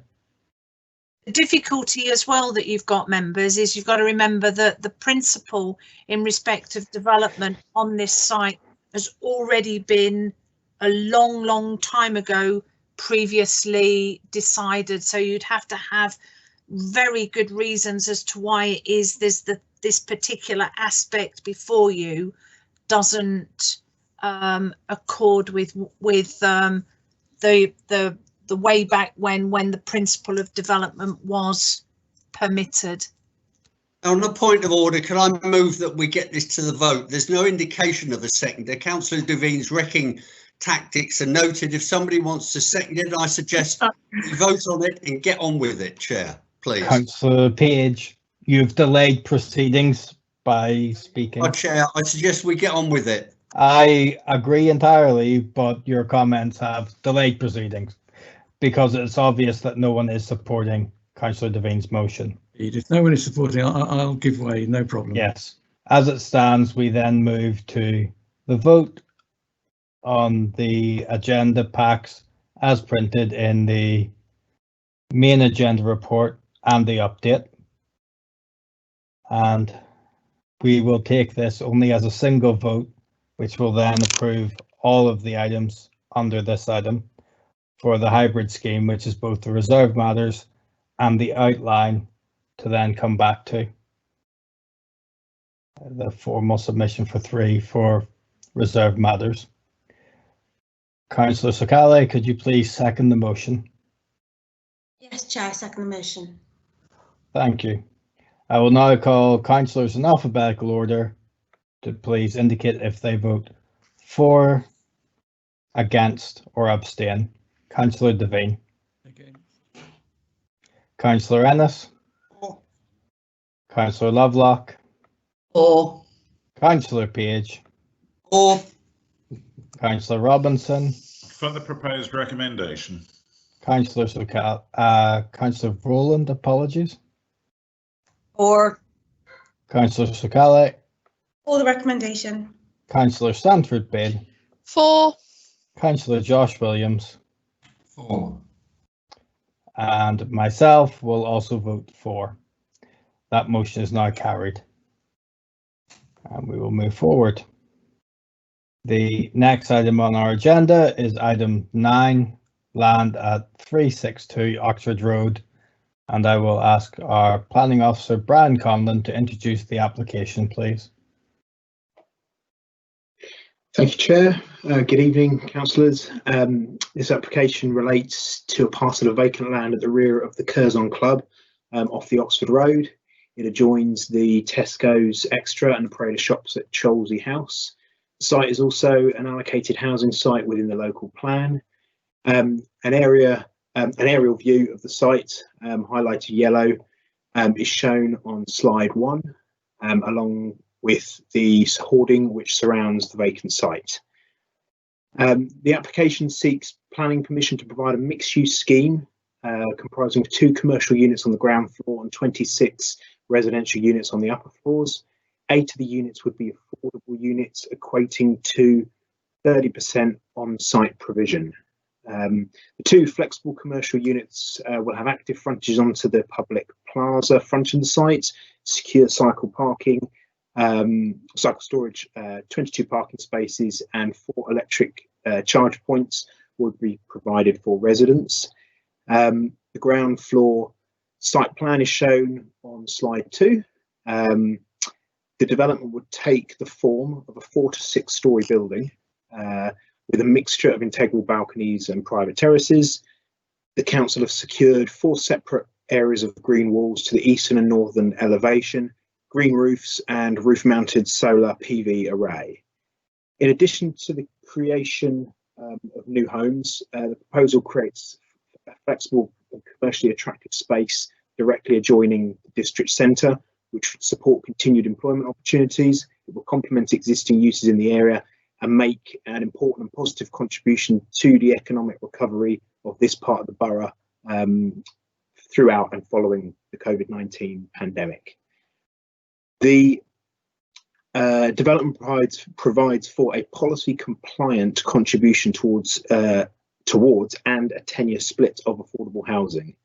This constitutes a significant and tangible public benefit. That means a 30% affordable housing contribution.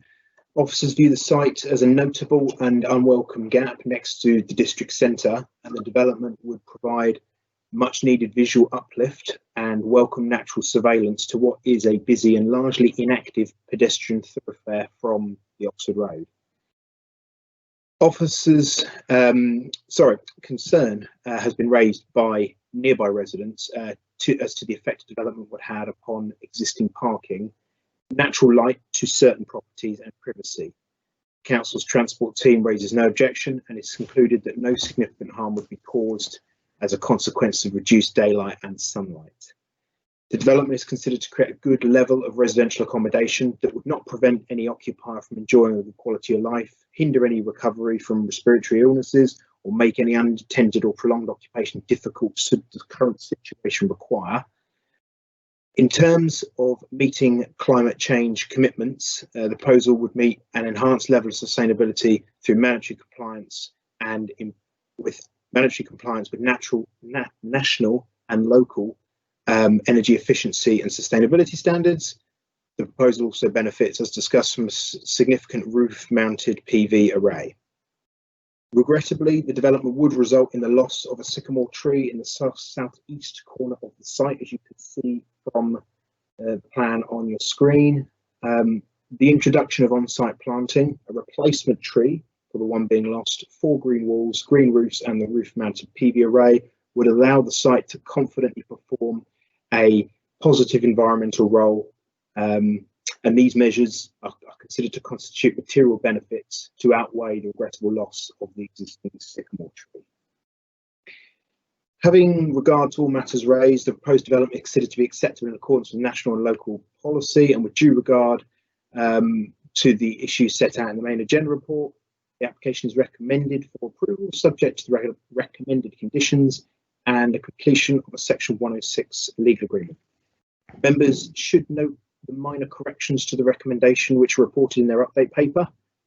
These consist of correcting the reference to local areas of open space, allowing 12 weeks for the completion of the Section 106 agreement, and removal of reference to sustainability matters, as there are none outstanding. Thank you very much, Chair.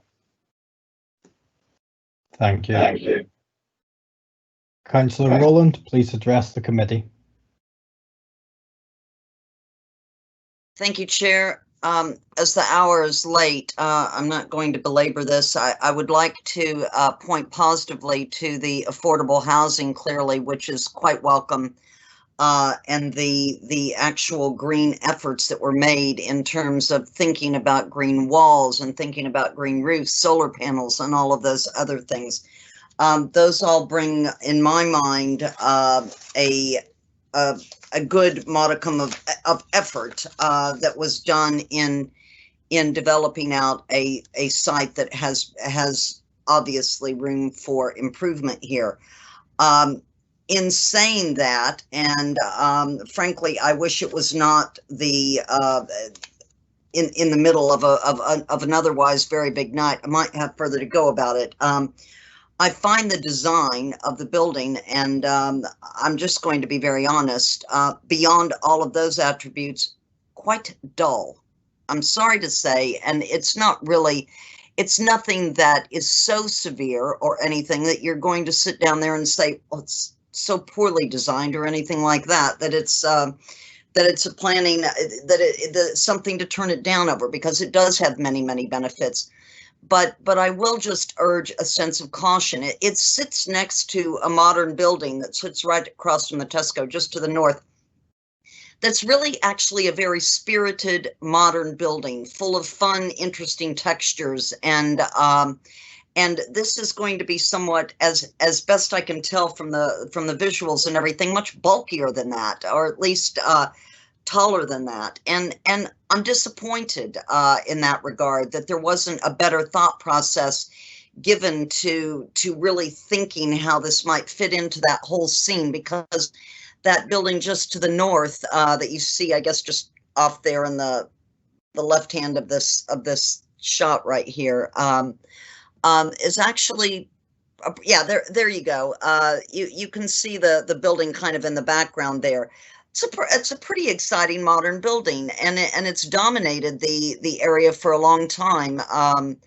And so I'm sorry to say, I do find it disappointing, but on balance, from all other benefits, it's hardly something that we're going to pick up on, especially in a long night. So I will just urge that people think better, that designers, developers think better about incorporating into a character, even when it's, you know, the character of an area. Even if it's a modern area, the area still has character, and it still has ways that you can impact positively. And yeah, outside of the green walls and the green roof and all that. So thank you, but I am going to vote for this. So thank you, and I would recommend that others do too. Thank you. Are there any other indications to speak, councillors? Then I will also say that I'll be voting for it, but I completely disagree with Councillor Rowland on the design matters, where I think the more modern building is an ugly mess, and the proposed building is a wonderfully attractive building, which is one of the reasons why design matters are often very difficult at appeal, because they are entirely subjective. I'm much more attracted to red brick than the facing. However, the other elements to the building and the design, the landscaping, the green roofs, the sustainability, the fact that it's a dominant corner building are all extremely attractive, and particularly its regeneration in what is effectively an empty space that will provide 30% affordable housing and retail space. This has considerable benefits to easily overcome any other elements, and I would sing its praises more if it wasn't already after 10 o'clock. I suggest that we move to a vote if no one objects. Councillor Sakale, could you please second the recommendation? There you go. Fine. Thank you. Then we'll move to the vote for the recommendations as printed in the main agenda pack and update pack. Councillor Devine, do you vote for, against, or abstain? For the proposal. Councillor Ennis? Councillor Lovelock? For. Councillor Page? For. Councillor Robinson? For the proposed recommendation. Councillor Rowland? For. Councillor Sakale? Vote for the proposal. Thank you. Councillor Stanford Beale? For. Councillor Josh Williams? Thank you. We now progress to agenda item 10, Reading West Railway Station. And I will call Stephen Vigar to introduce the application, which is on page 261 of your agendas. Thank you, Chair. In turn to slide 1, this shows the location of the site on highway land beneath Reading West Railway Bridge on Oxford Road and adjacent to the main entrances to Reading West Station. Slide 2 shows the existing situation at the site, where the townscape is dominated by the highway and the bridge, with the railway station having very little presence within the street. Full planning permission is sought for a single-storey station building to be used primarily as a ticket office, but also providing toilet facilities and ancillary retail kiosk. Images of the proposal are shown on slide 3. This is a daytime rendering of it, a computer-generated image. And then we have a nighttime one on slide 4, the same views. You can see how the building sits under the bridge. And the proposals necessarily require works to the existing highway, but also these highway works are improvements to the environment around the station as well. And these are shown just in plan form here on the the drawing, slide 5. The applicants also submitted a material sample panel to the council. I'm afraid we can only provide a photograph of it in the current climate, but this is a physical sample panel showing the quality of bricks and other detailing to be used in the proposal. It's fair to say the proposal has been subject to substantial design changes during the course of the application, and officers now consider it to be a good quality addition to the area that will improve the environment around the station entrance and raise standards of design in this part of the newly designated conservation area, enhancing its character. Proposals with the recommended conditions will improve the experience of station users and the security of the station as a whole. It's considered that the proposals will not worsen the accessibility of the station, which largely remains beyond the scope of the current application and application site, and is really a matter for the railway companies to resolve as part of their ongoing management of the station. Overall, it's considered that the proposals will act as a positive catalyst for ongoing improvements to the station itself, and will also serve to revitalise this part of the Oxford Road and the newly designated conservation area and heritage action zone that it forms part of. The application is recommended for approval as set out on pages 261 and 262 of the main agenda, as amended by the small change to condition 14 set out on page 17 of the update pack. Thank you, Chair. Thank you. I will call Councillor Page to speak first.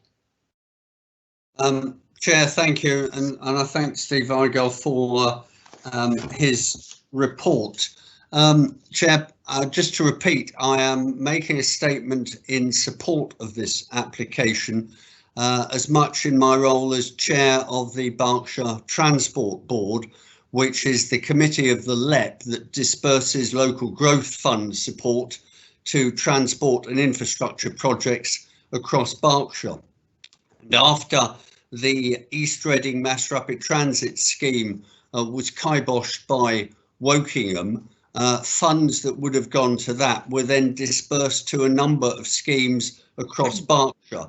And in Reading, Reading West was the beneficiary of funding that moved it up the priority order, and work then commenced seriously on this project, which has been part of a long-standing vision on the part of the Borough Council to see improvements at the station. Just to remind colleagues that the station itself is in a poor state of repair with decades of underinvestment, and despite significant usage with nearly 500,000 passenger journeys every year, it's as busy as Tilehurst station, but it remains very much the Cinderella station in the Reading area. It lacks visibility from the Oxford Road and has extremely poor level of facilities for passengers, and is certainly not as accessible as it should be. Safety and security concerns, both within and in close proximity to the station, have been registered for many years, particularly at the Oxford Road entrance, but also at the Tilehurst Road entrance. And the station is, well, it should be, and this application will make it much more of a gateway to the vibrant Oxford Road local centre, which itself will require investment to assist with post-COVID recovery. We've worked closely with Great Western and Network Rail to raise the profile of the station and to produce an agreed master plan of station improvements. And this delivers on some of them, but let me just emphasise it's only some, and more has yet to be delivered. The full accessibility improvements to the station require not only the delivery of lifts, passive provision for which is included in this application, but a major rebuilding of both platforms that currently are substandard and do not comply with the necessary regulations. And I would emphasise to colleagues that by putting in the passive provision for future lift provision, the cost in the future will be not only the relatively small cost of providing lifts themselves and the appropriate mechanisms to raise and lower them, but the real cost will be the substantial rebuilding of both platforms that currently are substandard and would not allow proper wheelchair access in a safe way. And we will continue, and I hope this council will continue to lobby government and Network Rail for the funding for the full completion of the Reading West regeneration. But this is a major step in that direction, and we've worked with the LEP and Great Western to secure over 3 million of external funding for this project, but there are strict grants and conditions included. The scheme before us tonight will deliver a wide range of enhancements with a focus on improving facilities, safety and security through increased levels of staffing at the station, a retail unit available to the general public at street level, and gate lines at the Oxford Road and Tarlows Road entrances. The building will also include accessible toilet facilities, and the wider scheme will provide enhancements to the interchange outside of the new station building.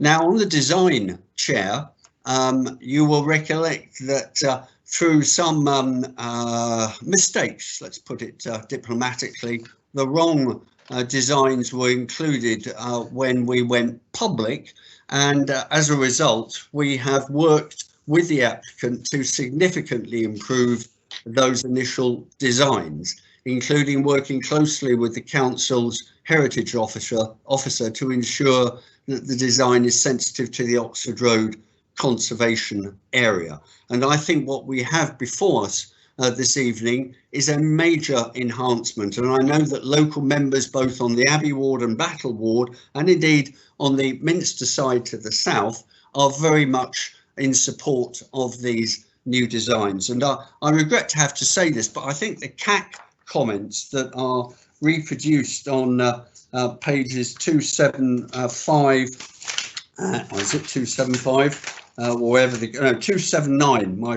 apologies, 279 to page 280 must have been written with a surfeit of Christmas drinks, Chair, because rarely have I read so much nonsense as is summarised in that. And I have great respect for the CAC. They do enormous work, and the volunteers do a very good job. But on this submission, they are completely offline. And I would encourage colleagues to see the enormous benefits that this application delivers. I've mentioned the accessibility point, Chair. The passive provision included in this application will allow for the future installation of lifts when funds become available from Network Rail and the government to rebuild the platforms. It's not the lifts themselves that will cost, let me emphasise it. We need rebuilt and renewed platforms to deliver the full safety and accessibility. So in conclusion, Chair, this application is a welcome first phase of improvements for Reading West that are long overdue. It will provide significant enhancements for station users and act as a catalyst to secure further investment. And that investment is not only for the station in terms of the new platforms, but for the Oxford Road local centre. The bridge itself is not subject of this application, but the overbridge, and we've got pictures of it there on the screen in front of us with the very tired butterflies that were painted on many years ago. We are committed to seeing a major repainting of the bridge to ensure that it too complements this investment in the area. Chair, this is a high quality scheme that, along with the impending opening of Green Park, will provide high quality and sustainable travel options for residents, commuters and visitors in Reading, and I commend this application to my colleagues. Thank you, Chair. I'll now withdraw. Thank you. Councillor Rowland.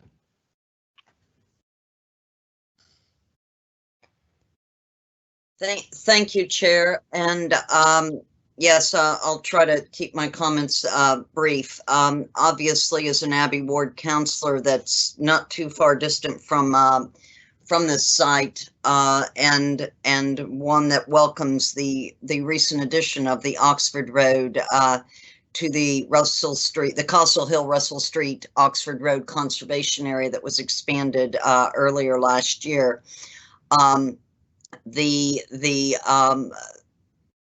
The application, sorry, the hours are getting late, application that we have in front of us addresses a lot of the issues that we have along the Oxford Road, and it addresses and responds to the setting of that, at least on the east side, certainly with the conservation area that ends right there at the bridge. There's a lot of benefits for the scheme that are very welcome, again, by Abbey, Battle, and Minster councillors in terms of providing the safety, the security, reducing and better dealing and coming to grips with the ASB and the crime.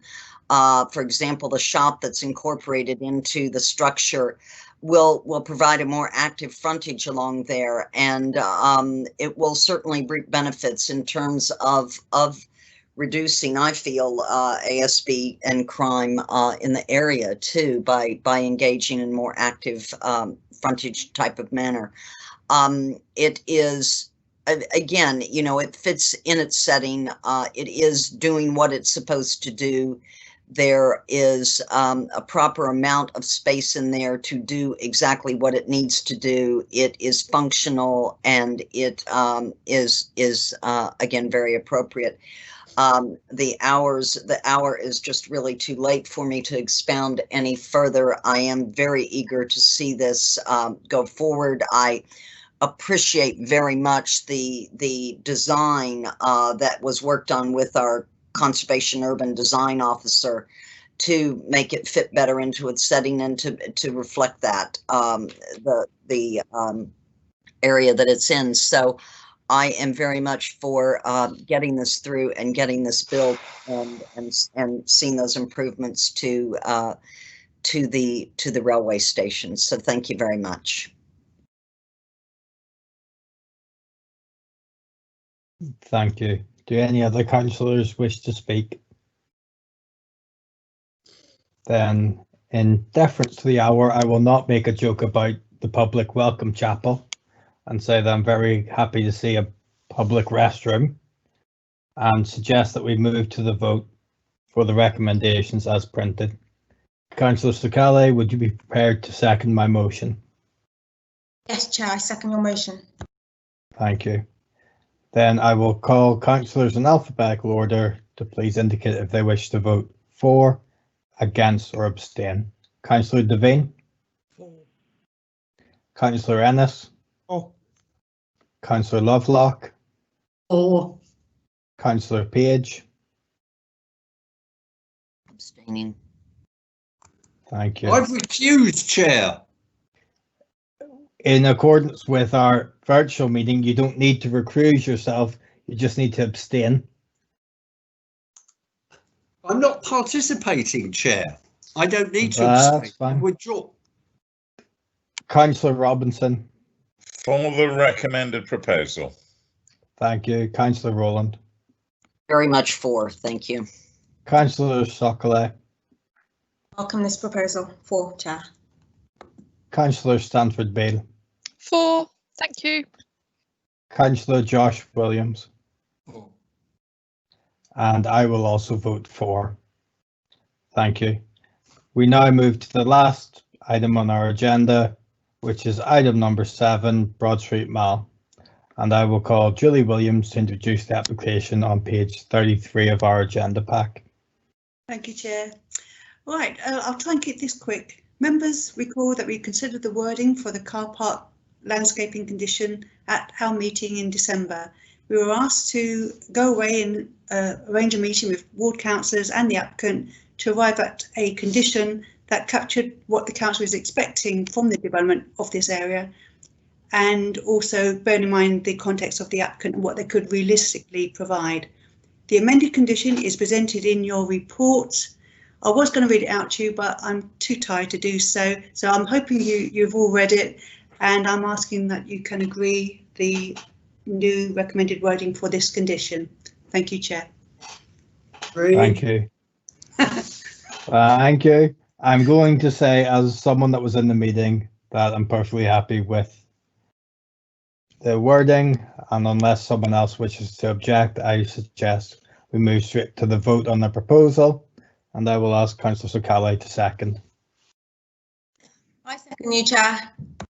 Thank you all, and I will call Councillor Devine to vote for, against, or abstain. For the motion. Councillor Ennis. For. Councillor Lovelock. For. Councillor Page. For.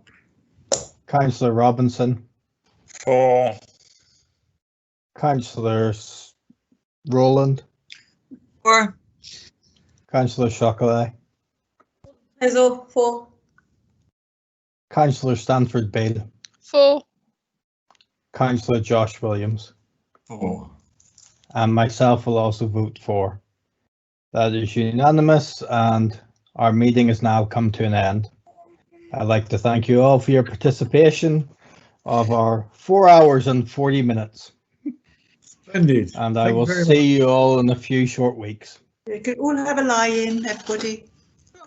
I wish. I've got to start working here.